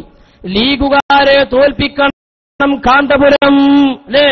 ഇങ്ങനെ ഒരു പ്രമേയം, ഇങ്ങനെ ഒരു സപ്ലിമെന്റ്, ഇങ്ങനെ ഒരു തീരുമാനം, ഒരു വാർത്താ സമ്മേളനം സമസ്തയുടെ ജീവിതകാലത്ത് ഏതെങ്കിലും ഒരു പണ്ഡിതൻ നടത്തിയത് പറ? മാറിപ്പോയ ശങ്ങൾ നടത്തിയതല്ലത്. എന്താണിതില്? കുന്നമംഗലം സമ്മേളനം ഉദ്ഘാടനം ചെയ്ത് സംസാരിക്കുകയായിരുന്നു അദ്ദേഹം. ഇനി കേട്ടോട് അദ്ദേഹത്തിന്റെ വാക്ക്. സുന്നികൾക്കെതിരെ അക്രമം അഴിച്ചുവിടുന്ന ലീഗുകാരെ തെരഞ്ഞെടുപ്പിൽ പരാജയപ്പെടുത്തേണ്ടത് അനിവാര്യമാണെന്ന് കാന്തപുരം പറഞ്ഞു. ലീഗ് ഭരണത്തിന് അനുകൂലമായി വോട്ട് ചെയ്താൽ അള്ളാഹുവിനോട് തന്നെ സമാധാനം പറയേണ്ടി വരുമെന്നും കാന്തപുരം പറഞ്ഞു. മുസ്ലിം ലീഗിനെ തോൽപ്പിക്കണമെന്ന് 1989 കുന്നമംഗലത്തിൽ വെച്ച് കാന്തപുരം പ്രസംഗിച്ച പ്രസംഗം അന്നത്തെ മാതൃഭൂമി പത്രം റിപ്പോർട്ട് ചെയ്തതാണിത്. മുസ്ലിം ലീഗിനെതിരെ മുസ്ലിം ലീഗിന് വോട്ട് ചെയ്താൽ അള്ളാഹിനോട് മറുപടി പറയേണ്ടി വരുമെന്ന് പ്രസംഗിച്ച നിങ്ങളാണോ ഞങ്ങളെ രാഷ്ട്രീയം പഠിപ്പിക്കുന്നത്, ഞങ്ങൾക്കെതിരെ രാഷ്ട്രീയം ആരോപിക്കുന്നത്? അങ്ങനെ ഒരു തീരുമാനം സമസ്തകളുടെ ജംഇയ്യത്തുൽ ഉലമ നടത്തിയത് പറയട്ടെ. ഈ അടുത്ത ദിവസം CPM-ലെ നേതാക്കന്മാരുമായിട്ട് കാന്തപുരം ഗൂഢാലോചന നടത്തിയില്ലേ? പുറത്തു വന്നില്ലേത്? KT ജലീലിനെയും PT റഹീമിനെയും കൂട്ടി മാർക്സിസ്റ്റ് കമ്മ്യൂണിസ്റ്റ് പാർട്ടിക്കാരുമായി ഒരു ബന്ധമുണ്ടാക്കുന്നതിന് വേണ്ടി മർക്കസ് സഖാഫത്തി സുന്നിയയിലേക്ക് അവരെ വിളിച്ചു ചേർത്തൊരു രഹസ്യ ചർച്ച നടത്തിയില്ലേ? പത്രക്കാർ ആ വിഷയം പുറത്തുവിട്ടില്ല, ചാനലുകാർ. ഞാൻ പറയട്ടെ, ഈ കാലം വരെ സമസ്തയുടെ ചരിത്രത്തിൽ അങ്ങനെ സംഭവം പറ ഏതെങ്കിലും രാഷ്ട്രീയക്കാരെ വിളിച്ചു വരുത്തിയിട്ട് ഒരു ചർച്ച നടത്തിയത് പറ രാഷ്ട്രീയ വിഷയത്തിൽ. വെറുതെ തോന്നിയാസം പറയേ, ഇല്ലാത്ത ആരോപണങ്ങൾ പറയേ. കെ.ടി. ജലീൽ തന്നെ പറയട്ടെ വിഷയം. നിലപാട് മാറ്റത്തിന്റെ സൂചന നൽകി കാന്തപുരം ഇടത് എംഎൽഎമാരുമായി ചർച്ച നടത്തി. കാരന്തൂർ മർക്കസിലെത്തിയാണ് എംഎൽഎമാരായ കെ.ടി. ജലീലും പി.ടി. റഹീമും കാന്തപുരത്തെ കണ്ടത്. കാന്തപുരം കാണാൻ പറഞ്ഞതുകൊണ്ടാണ് വന്നതെന്നും കൂടിക്കാഴ്ചയിൽ രാഷ്ട്രീയം ചർച്ചയായെന്നും എംഎൽഎമാർ പറഞ്ഞു. കണ്ടങ്ങൾ മുത്തസിലായ സനതാണത്. എംഎൽഎമാര് പറഞ്ഞു എ.പി. വിളിച്ചിട്ട് വന്നതാണ്, രാഷ്ട്രീയം ചർച്ച ചെയ്യാൻ വന്നതാണ്. നിങ്ങൾ സമസ്തയെന്ന് മാറി പോകുമെന്നേ പറഞ്ഞത്. മുസ്ലിം ലീഗ് എന്ന രാഷ്ട്രീയ പാർട്ടിയിലേക്ക് സമസ്തനെ കൊണ്ടുപോകാണ് ശംസുൽ ഉലമ. അതിൽ പേടിച്ചിട്ട് നിങ്ങൾ പുറത്തിയാടി രാഷ്ട്രീയക്കാരുമായി ബന്ധപ്പെടാൻ പറ്റൂല. ഇന്ന് രാഷ്ട്രീയക്കാരായ എംഎൽഎമാരെ സ്വന്തം തട്ടകത്തിലേക്ക് വിളിച്ചു ചേർത്തിട്ട് പത്രസമ്മേളനം നടത്തുകയാണ്. ഉളുപ്പുണ്ടോന്ന് ഞാൻ ചോദിക്കണില്ല. ആ സാധനം ഉണ്ടെങ്കിൽ ഈ പണിക്കൂലല്ലോ. കള്ളൂരോടല്ലേ ചോദിക്കേണ്ടിയുള്ളൂ. പറയട്ടെ. ഇന്നലെ വൈകിട്ട് 6 മണിയോടെയാണ് ഇടത് എംഎൽഎമാർ കാന്തപുരവുമായി കൂടിക്കാഴ്ച നടത്തിയത്. കാന്തപുരം ആവശ്യപ്പെട്ടതനുസരിച്ചാണ് കാണാനെത്തിയതെന്ന് കെ.ടി. പറഞ്ഞു. ഉസ്താദ് പറഞ്ഞു ഒന്ന് കാണണം, സംസാരിക്കണം എന്ന് പറഞ്ഞു. അതിന്റെ അടിസ്ഥാനത്തിൽ വന്നു, സംസാരിച്ചു. ഇടക്കാലത്ത് മുസ്ലിം ലീഗിന് അനുകൂലമായി കാന്തപുരം നിലപാട് മാറ്റിയിരുന്നല്ലോ എന്ന് ചോദിച്ചപ്പോൾ ജലീൽ ഇങ്ങനെ പ്രതികരിച്ചു. അങ്ങനെ മാറ്റമൊന്നും സംഭവിച്ചിട്ടില്ല എന്നാണ് ഞങ്ങൾക്ക് അങ്ങനെയാണ് തോന്നിയിട്ടുള്ളത്. ഇടതുപക്ഷത്തെ ശക്തിപ്പെടുത്തേണ്ട കാര്യം കാന്തപുരത്തിന് ബോധ്യപ്പെട്ടിട്ടുണ്ടെന്ന് പി.ടി. റഹീം എംഎൽഎയും പറഞ്ഞു. കണ്ടങ്ങള് ഇടതുപക്ഷത്തെ ശക്തിപ്പെടുത്തേണ്ടത് കാലഘട്ടത്തിന്റെ ആവശ്യമാണെന്ന് കാന്തപുരത്തിന് ബോധ്യപ്പെട്ടു. എന്താ അതിന്റെ അർത്ഥം? നിങ്ങള് മുസ്ലിം ലീഗിനെ പരാജയപ്പെടുത്തേണ്ടതും സംസ്ഥയെ എതിർക്കേണ്ടതും കാലഘട്ടത്തിന്റെ ആവശ്യമാണ് ബോധ്യപ്പെട്ടു. അതാണ് പറയുന്നർത്ഥം. ജമാഅത്തേരെ വർത്താനം പറയും പോലെയാണ് വലിയ ചിലപ്പം വർത്താനം പറയാം. നമ്മൾ പറയും എന്റെ തന്തന്റെ തല അറിയും, ജമാഅത്തേര് അറിയും നിന്റെ പിതാവിന്റെ ശിരസ് അറിയും. രണ്ടും ഒന്ന് തന്നെയാണ്. ഇത് കോട്ടി മാറ്റിയിട്ട് പറയാണ്. പി.ടി. റഹീം എംഎൽഎയും പറഞ്ഞു. ഇടതുപക്ഷം ശക്തിപ്പെടുത്തേണ്ടത് വളരെ അത്യന്താപേക്ഷിതമാണ് ഇന്നത്തെ കാലഘട്ടത്തിൽ. അത് സംബന്ധിച്ചൊക്കെ ഉസ്താദ് എപ്പോഴും ഒരു ഇടതുപക്ഷത്തിന്റെ കൂടെ നിന്ന ആളാണ്. എന്നാൽ അത് ശരിയാണ്. എംഎൽഎമാർ ഇടയ്ക്കിടെ തന്നെ കാണാറുണ്ടെന്നും ഇപ്പോഴൊന്നും പറയാനില്ലെന്നുമായിരുന്നു കാന്തപുരത്തിന്റെ പ്രതികരണം.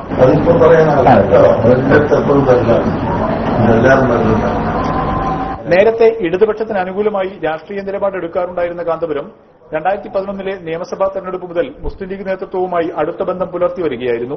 എംഎൽഎമാരെ വിളിച്ചുവരുത്തിയുള്ള കൂടിക്കാഴ്ച ഇടതുപക്ഷവുമായി വീണ്ടും അടുക്കാൻ കാന്തപുരം ആഗ്രഹിക്കുന്നുവെന്നാണ് നൽകുന്ന സൂചന.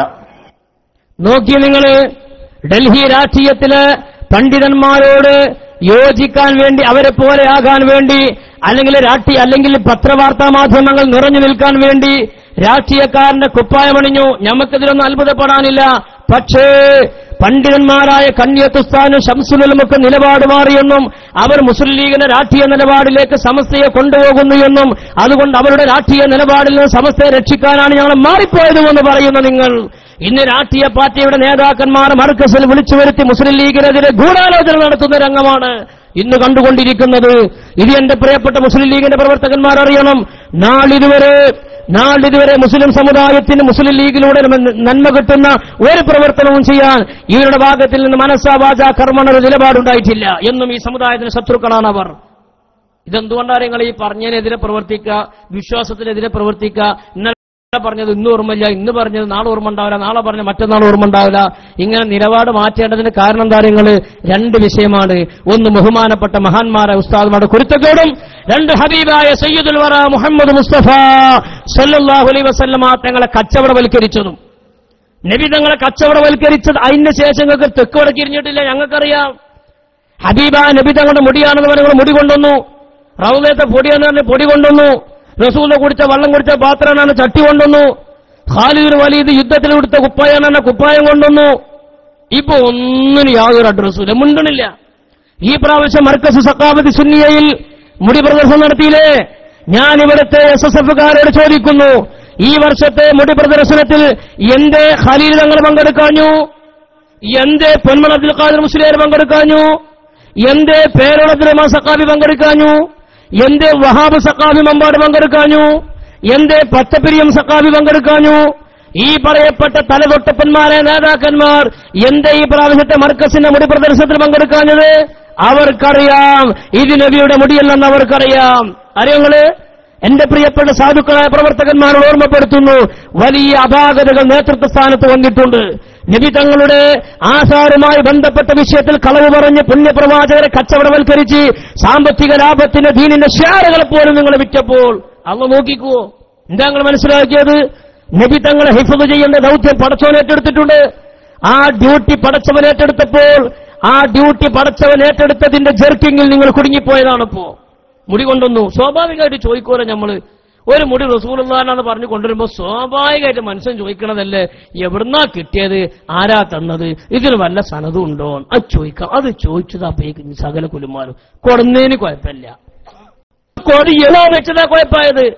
അങ്ങനെയാണെങ്കിൽ ഒരാള് നാളൊരു വടിയായിട്ട് വരികയാണ്, ഇത് മൂസാ നബിന്റെ വടിയാണ്.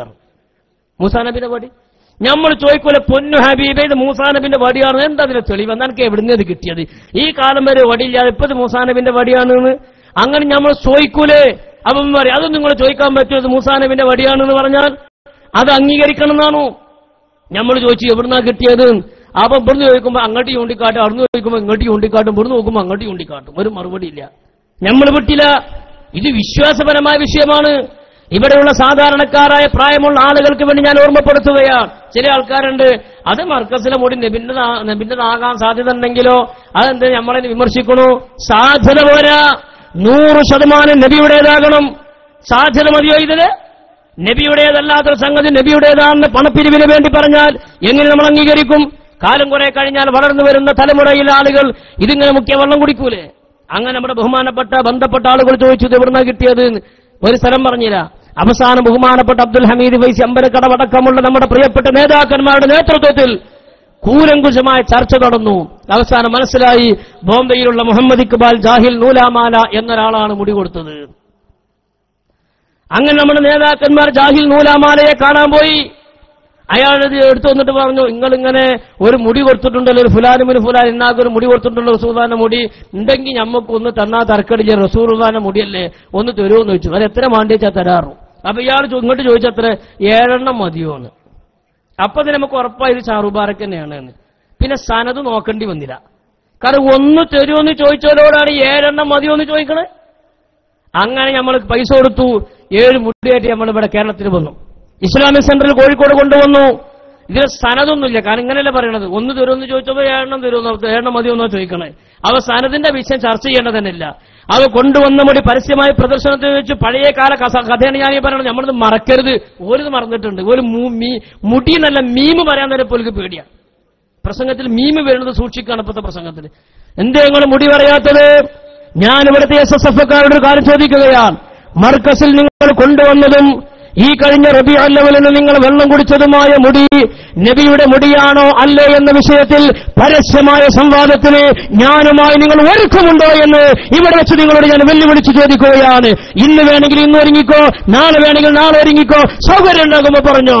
മർക്കസിൽ സൂക്ഷിച്ച മുടി നബിയുടെ മുടിയാണോ അല്ലേ എന്ന വിഷയത്തിൽ അല്ല എന്ന് ഞങ്ങളും ആണെന്ന് നിങ്ങളും തെളിയിക്കാൻ ധൈര്യമുണ്ടെങ്കിൽ ഇവിടുത്തെ SSF-കാരെ ഞങ്ങൾ വെല്ലുവിളിക്കുകയാണ്.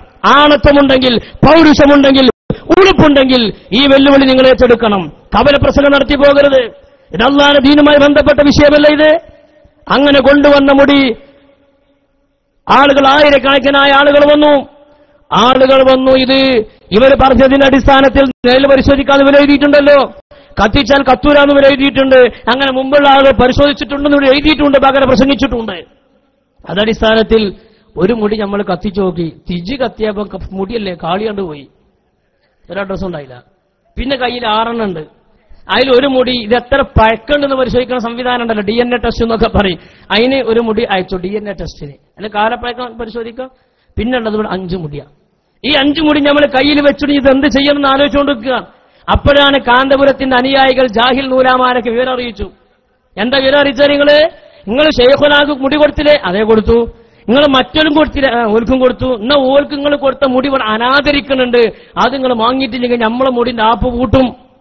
അതുകൊണ്ട് അത് വേഗം തിരിച്ചു വാങ്ങണം. ഇവിടെ വലിയ പ്രശ്നങ്ങൾ ഉണ്ടാകുന്നുണ്ട്. അതിന്റെ പേരിൽ ബോംബെയിലെ നമ്മുടെ സ്ഥാപനമുണ്ട്, ഖുവ്വത്തുൽ ഇസ്ലാം. ആ സ്ഥാപനത്തിൽ പഠിപ്പിക്കുന്ന ഹുദവികൾക്ക് പോലും ജീവന് ഭീഷണി ഉണ്ടാകുന്ന സാഹചര്യം ഉണ്ടായി. ആ ഹുദവികൾ വിളിച്ചു പറഞ്ഞു, ആ മുടി നിങ്ങൾ വേഗം കൊടുത്തേക്കണം, അല്ലെങ്കിൽ ഞങ്ങൾക്ക് ഇവിടെ നിലനിൽപ്പില്ല. വധഭീഷണി വരെ വന്നു. അങ്ങനെ ഈ ബോംബെക്കാരനായ മുഹമ്മദ് ഇക്ബാൽ ജാഹിൽ നൂലാമാല ഒരു പ്രതിനിധിനെ പറഞ്ഞയച്ചു കോഴിക്കോട്ടേക്ക് ഇതാ മുടി കൊടുക്കുകയായിരുന്നു. അങ്ങനെ ഈ പ്രതിനിധി കോഴിക്കോട് വന്നു നമ്മളെ നേതാക്കന്മാരുമായി സന്ധി ചെയ്തു. നേതാക്കന്മാരോട് പറഞ്ഞു, ഞാനിങ്ങനെ ബോംബെയിൽ നിന്ന് വരികയാണ്, ബാബാ സാഹിബ് പറഞ്ഞയച്ചതാണ്, മൂപ്പര് 7 മുടി തന്നിട്ടില്ലേ, ആ മുടി തിരിച്ചു തരാൻ വേണ്ടി പറഞ്ഞിട്ടുണ്ട്. നമ്മൾ പറഞ്ഞു മാനം മര്യാദയ്ക്ക് സാധു തരാൻ പൂതി ഞാഞ്ഞിട്ടല്ല, ഒന്ന് കത്തിപ്പോയില്ല തുമ്പ വലാവാല, ഒന്ന് ടെസ്റ്റിന് അയച്ചിട്ടുണ്ട്, ബാക്കി 5 ഇവിടെ ഉണ്ട്, ഇത് കൊണ്ടുപോയി കൊളിയാറും.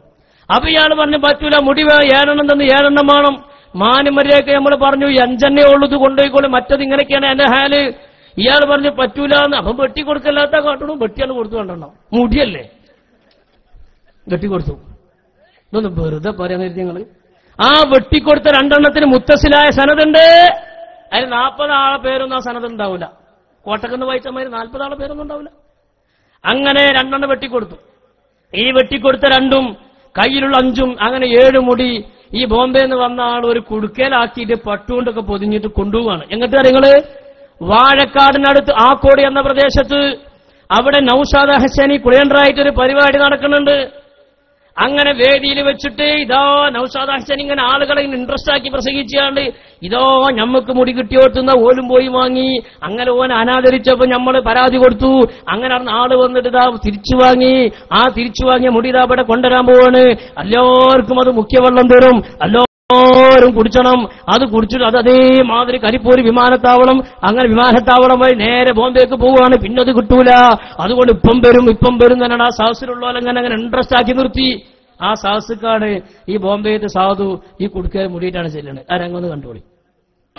ഇപ്പൊ മുജാഹിദുകൾ പറയുന്നത് അതാണെങ്കിൽ അത് ഈസാ നബിയാവുകയില്ല.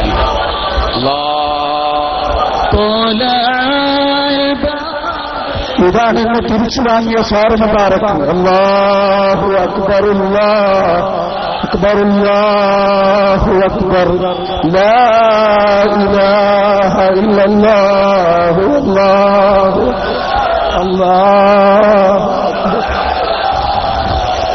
അൽഹംദുലില്ലാഹ്, നമ്മൾ വിജയം വരിച്ചിരിക്കുന്നു. അതിന്റെ അയാളെ കണ്ടിട്ടല്ല നൗഷാദ് ഹസീനാണത്. അയാളാണ് മുടിക്ക് സ്വീകരണം കൊടുത്തിട്ട് പറഞ്ഞത് നമ്മൾ വിജയിച്ചിരിക്കുന്നു. ജയിച്ചോലെ പിന്നെ റോട്ടുമ്പിൽ ഇങ്ങനെ തലക്കും വിലക്കും നടക്കണല്ലേ നമ്മൾ കാണല്, തോറ്റോലല്ലേ മുങ്ങല്. ഇയാളെ പിന്നെ നമ്മൾ കണ്ടിട്ടുണ്ടല്ല. ഇതൊക്കെ നീ നാട്ടുകാരിതൊന്നും കണ്ടിട്ടില്ല, ഓർക്ക് കാണിച്ചു കൊടുക്കാൻ നിങ്ങളൊരു അവസരം ഉണ്ടാക്കി തന്നല്ലേ, അല്ലെന്തിനാ നിങ്ങൾ മണ്ട തോന്നിക്കുന്നു. അടിക്കുമ്പോ ഓർക്കണം തിരിച്ചു കിട്ടുന്നു, അടിക്കുമ്പോ ഓർക്കണം. ഇത് നാട്ടുകാരെ കാണിച്ചു കൊടുക്കാൻ കാരണക്കാര്യങ്ങളാണ്. അതെ പറയാ ഞങ്ങൾ വിജയിച്ചു എന്നിട്ട്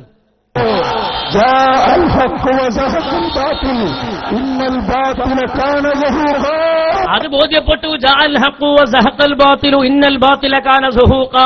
സത്യം വിജയിക്കുന്നു, അസത്യം പരാജയപ്പെടുന്നു. ഖുർആൻ പറഞ്ഞില്ലേ അത് സത്യമാണ്. എന്നും കളവിങ്ങനെ മൂടിയേക്കാൻ പറ്റൂല, ഒരു കാലത്ത് വിളിച്ചു പറയും. അതാണ് ഈ കണ്ടുകൊണ്ടിരിക്കുന്നത്. എന്നിട്ട് ഞങ്ങളത് തിരിച്ചുകൊണ്ടിരിക്കുന്നു. കൊഞ്ഞാടണ്ട മുറുക്കി പിടിച്ചോളി.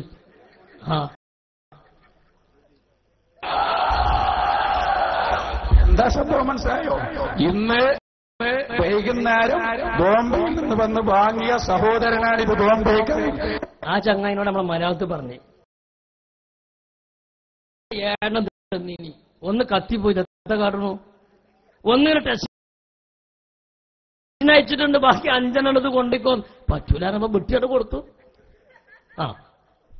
അന്ന് തിരിച്ചു വരാറൊക്കെ ആട്ട മജിലിസിനെ തിരിച്ചിരിക്കാണ്. എസ്കെക്കാരെ കണ്ടോളൂ. കണ്ടു. ഒരൊറ്റ SSFർക്ക് അന്തല്ലാന്ന് മനസ്സിലായി. അന്തണ്ടെങ്കിൽ ആ മുടിക്ക് സ്വീകരണം കൊടുക്കോ? മലയാളത്തിലല്ലേ ഞങ്ങൾ പറഞ്ഞത് ഇങ്ങനെ 2 മുടിക്ക് തലല്ല, അതുകൊണ്ട് ഞങ്ങൾ വെട്ടിത്തരാന്ന് പറഞ്ഞിട്ട് നിങ്ങൾ വാങ്ങിക്കൊണ്ടുപോയില്ലേ? ഉളുപ്പണ സാധനം ഉണ്ടാകാൻ നിങ്ങൾക്ക് ആ മുഖ്യ വള്ളം നിങ്ങൾ കുടിച്ച് അന്തം നോക്കൂ. നിങ്ങൾക്ക് നിങ്ങൾ പരിഹസിച്ച ഷാരമുബാറക്ക് ഞങ്ങൾ ബഹുമാനിച്ച് കാണിച്ചു തരാം. ഞങ്ങൾ പരിഹസിച്ചതല്ല, 2 നേരം അമ്മ വെളിച്ചെന്നിട്ട് വാർന്നു കൊണ്ടുവരുന്ന മുടിയാണത്. പരിഹസിക്കേ അത് ശരി. നല്ലെണ്ണ 2 നേരം അമ്മൂടലുണ്ട് തലയിൽ, എന്നിട്ട് നല്ലോണം ചീകി കൊണ്ടെടുക്കുന്ന തലയത്തെ മുടിയാണ്. പിന്നെ ഇങ്ങനെ അനാദരിച്ചു അറിയല് ആ കണക്ക് അതിൻ്റെ വളച്ചിലങ്ങളെ കൊണ്ട് ഇത് റസൂലുള്ളാഹിന്റെ മേലെ നോണ പറയുമ്പോ നോക്കണേ, മനസ്സിലായില്ലേ? ഇത് കേന്ദ്രത്തിൽ തൊട്ട കളിയാണ്. അത് ഞങ്ങളോട് കുയിന്തു തട്ടിയിട്ട് കാര്യമുണ്ട് ഇനി. അതാ ഞാൻ പറഞ്ഞത് അത്ഭുതം സംഭവിക്കും. ആ അത്ഭുതം അപ്പൊ സംഭവിക്കണം. അന്ന് മുടിക്ക് ചീക്കാനെ കൊടുത്ത നൗഷാദാണ് മുടി റസൂൽ മുടിയല്ലാതെ പ്രസംഗിക്കണേ. അതിനാണ് ഇന്നൈകാസുൽ ഉമൂർ എന്ന് പറയാ. കാര്യങ്ങളൊക്കെ കീഴ്ക്കാൻ തൂക്കാതെ എന്നാ പറയണത്. എന്തായിപ്പോയി ഈ മുടിയുടെ വിഷയം എന്താ നിങ്ങളെ ഉണ്ടാത്തതു? ആ മുടിക്ക് വേണ്ടി പിരിച്ച 440 കോടിയുടെ കണക്ക് എവിടെ പോയി? ആ പള്ളി എവിടെ പോയി? അതിനെ സംബന്ധിച്ചൊന്നും ഇപ്പൊ യാതൊരു വിവരമില്ല. അത് ചോദിക്കാൻ പാടില്ല. അപ്പത്തെ പ്രശ്നം ചോദിക്കാൻ തന്നെ പാടില്ല. ഈ നിലക്ക് പ്രശ്നങ്ങൾ ഉണ്ടാക്കി, നാട്ടിൽ പ്രതിസന്ധികൾ ഉണ്ടാക്കി, ഓരോരോ വിഷയങ്ങൾ ഇങ്ങനെ നടക്കുമ്പം അതിനു മുമ്പുള്ള വിഷയങ്ങൾ മറന്ന് സമുദായത്തെ ചൂഷണം ചെയ്യാൻ മുൻഗാമികളായ മഹത്തുക്കളായ നമ്മുടെ നേതാക്കന്മാർ, ഇത്തരം വിഷയങ്ങളിൽ പടച്ചവനെ പേടിച്ച് നടന്നിരുന്ന ബഹുമാനപ്പെട്ട നമ്മുടെ നേതാക്കന്മാർ അവരുടെ വിഷയങ്ങളിൽ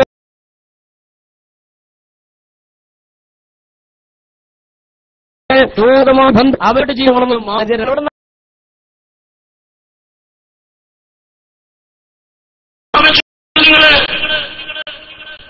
സർട്ടിഫിക്കറ്റ് ആണോക്കെ യേശുവിന്റെ പണം വെച്ച് അത് വിദഗ്ധമായി നിങ്ങൾ കമ്പ്യൂട്ടർവൽക്കരിച്ചു. നേരെ നോക്കിയാലൊന്നും സർട്ടിഫിക്കറ്റ് വെളിച്ചത്ത് വെച്ച് നോക്കിയാൽ യേശു ക്രിസ്തുവിന്റെ പണം. സുബ്ഹാനല്ലാഹ്, ഇത് നിങ്ങൾ നെറ്റിലൂടെ മറ്റൊക്കെ പ്രചരിപ്പിച്ചു. ഇതാ ചേനാനി സമസ്തക്കാരുടെ വിദ്യാഭ്യാസമുള്ള സർട്ടിഫിക്കറ്റ് യേശുവിന്റെ പണം പ്രചരിച്ചിരിക്കുന്നു.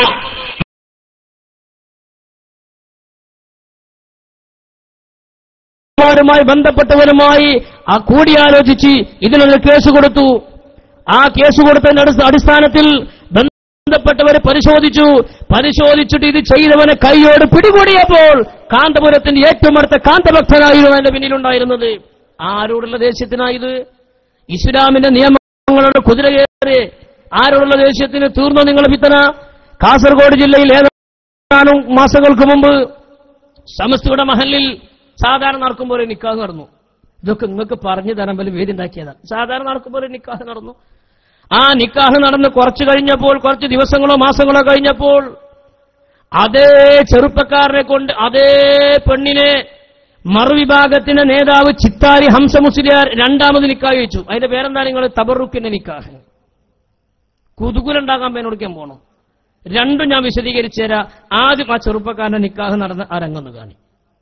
മഹലിന്റെ അടിസ്ഥാനത്തിൽ സാധാരണ നടക്കുമ്പോൾ നടന്ന നിക്കാഹ് ശരിക്കും ശ്രദ്ധിക്കും.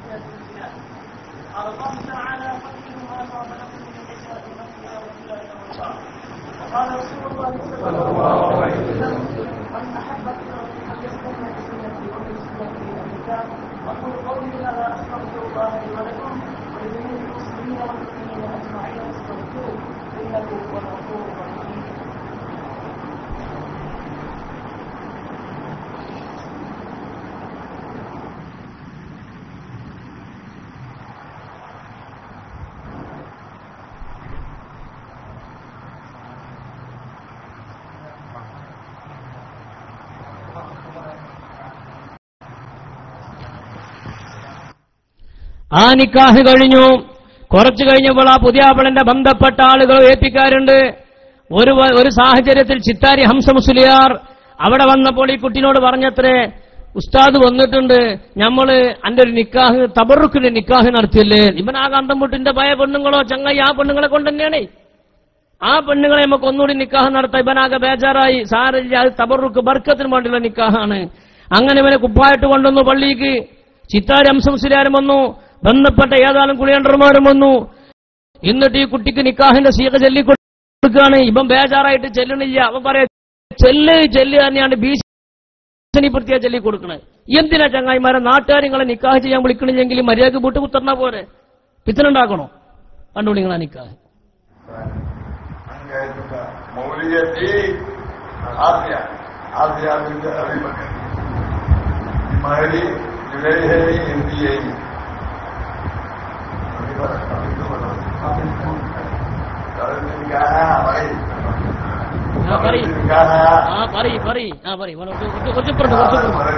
കുറച്ച് പുറത്തുനിന്ന് പറയും.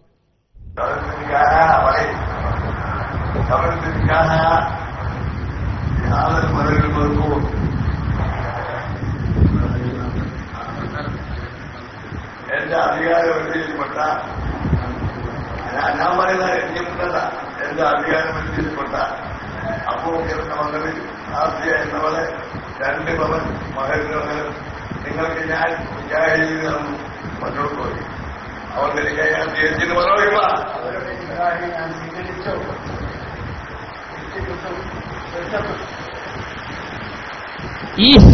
ഈ വിഭാഗം ആളുകളെ മഹലിൽ അടുപ്പിക്കാൻ പറ്റുമോ? ഇത് പാണക്കാട്ടെ തങ്ങന്മാർ ഒരു 4-5 നിക്കാഹ് കാണുമ്പോ കുയിന്താണേ.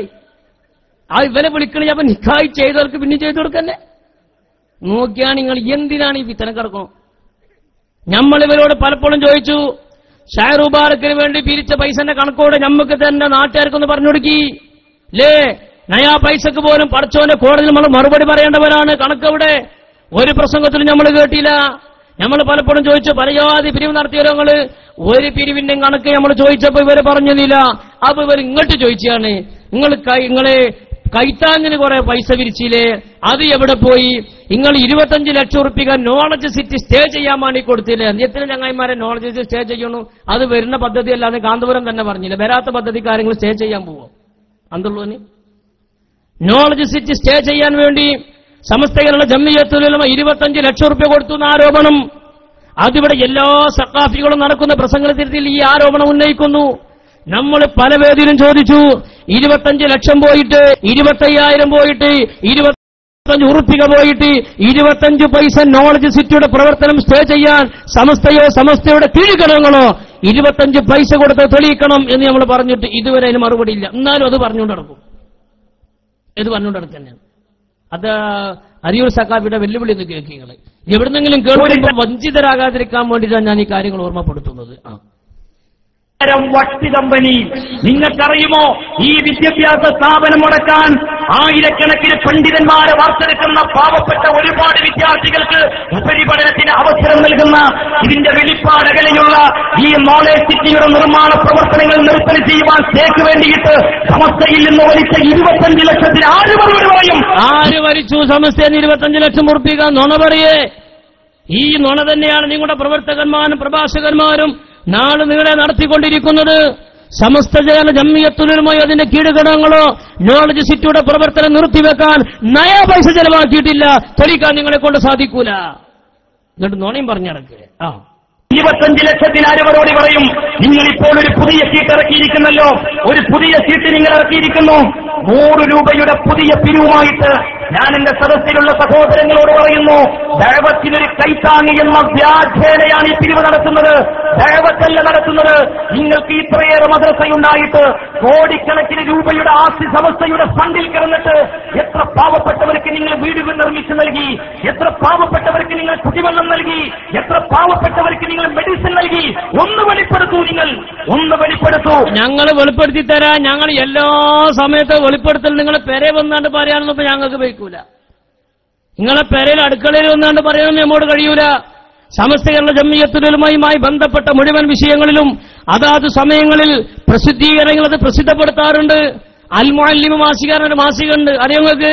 ആ അൽ മുഅല്ലിം മാസികയിൽ കൃത്യമായിട്ട് ഓരോരോ കണക്കുകൾ ഏത് ഫണ്ട് വന്നാൽ ഇന്ന മദ്രസ ഇത്ര, ഇന്ന റേഞ്ചിൽ നിന്നിത്ര, ആദ്യം കിട്ടിയ ഇത്ര, ബാലൻസ് പിന്നെ കിട്ടിയത് ഇത്ര, വ്യക്തമായ കണക്കുകൾ ഓരോരോ പ്രസിദ്ധീകരണങ്ങളിൽ അതാത് സമയത്ത് കൊടുക്കാറുണ്ട്. അതൊക്കെ ഒന്നെടുത്ത് വായിച്ചു നോക്കിയാലല്ലേ അറിയുള്ളൂ. ഈ വെല്ലുവിളി കേട്ടാൽ തോന്നും സമസ്ത കേരള ജംഇയ്യത്തുൽ ഉലമ നാളിതുവരെ പൈസ പിരിച്ചിട്ട് 5 പൈസ പോലും ആർക്കും കൊടുത്തിട്ടില്ല. എന്താ അദ്ദേഹം ചോദിച്ചത്? മോനാ വെല്ലുവിളി കൊണ്ടും വരട്ടെ. എന്താ അദ്ദേഹം ചോദിച്ചത്? പറയുന്നു, ദഅവത്തിനൊരു കൈത്താങ്ങി എന്ന വ്യാഖ്യാനയാണ് ഈ പിരിവ് നടത്തുന്നത്. ദഅവത്തല്ല നടത്തുന്നത്.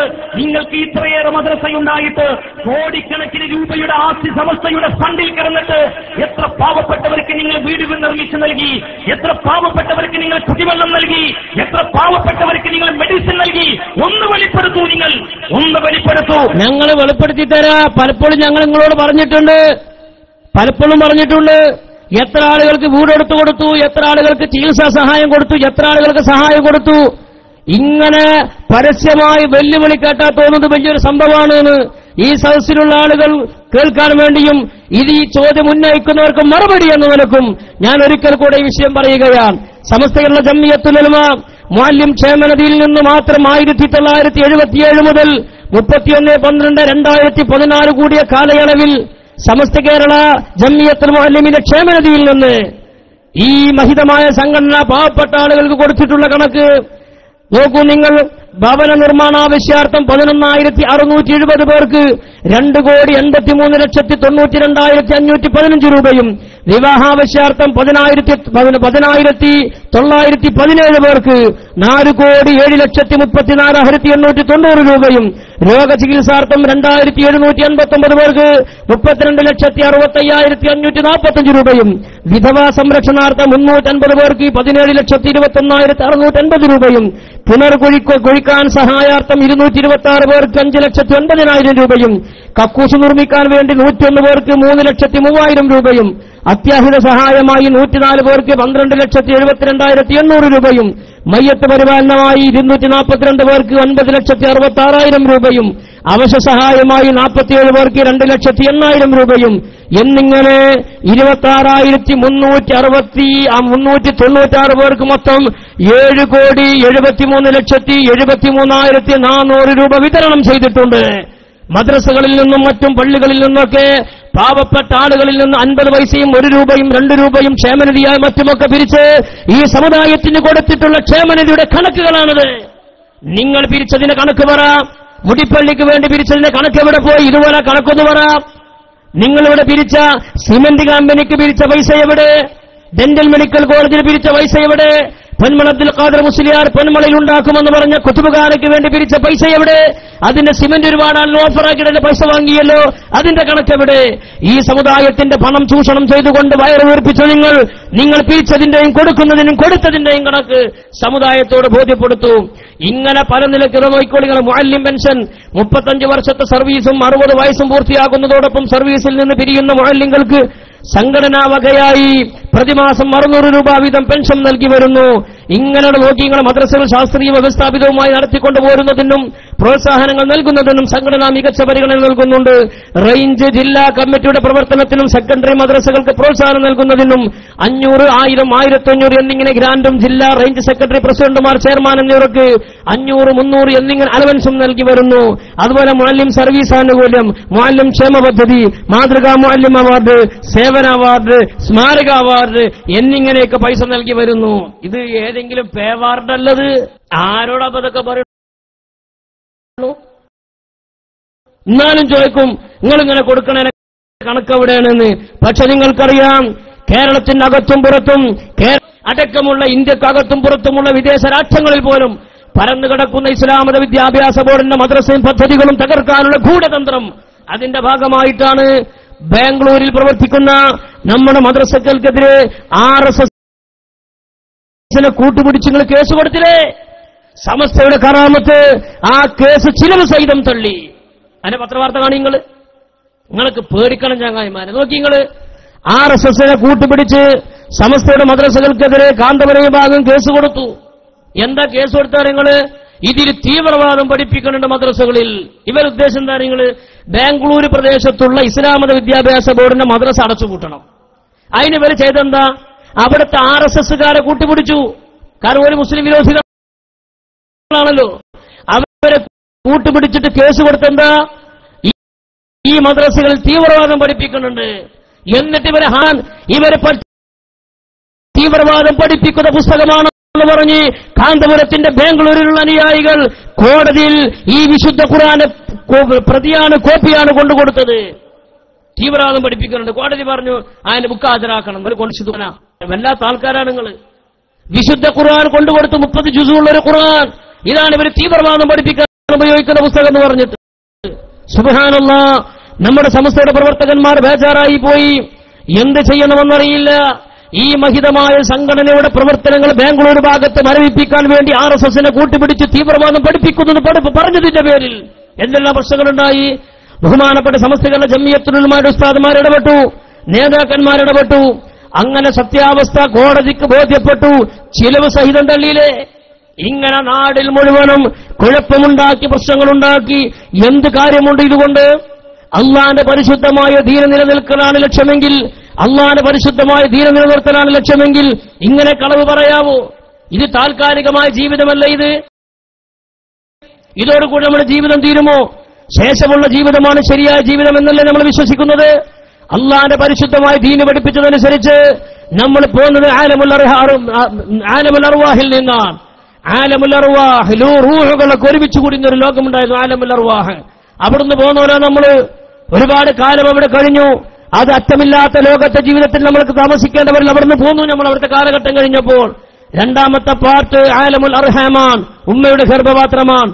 ആ ഉമ്മയുടെ ഗർഭപാത്രത്തിൽ 9 മാസവും 7 ദിവസവും നമ്മൾ വസിച്ചു ഉമ്മയുടെ ഗർഭപാത്രത്തിൽ.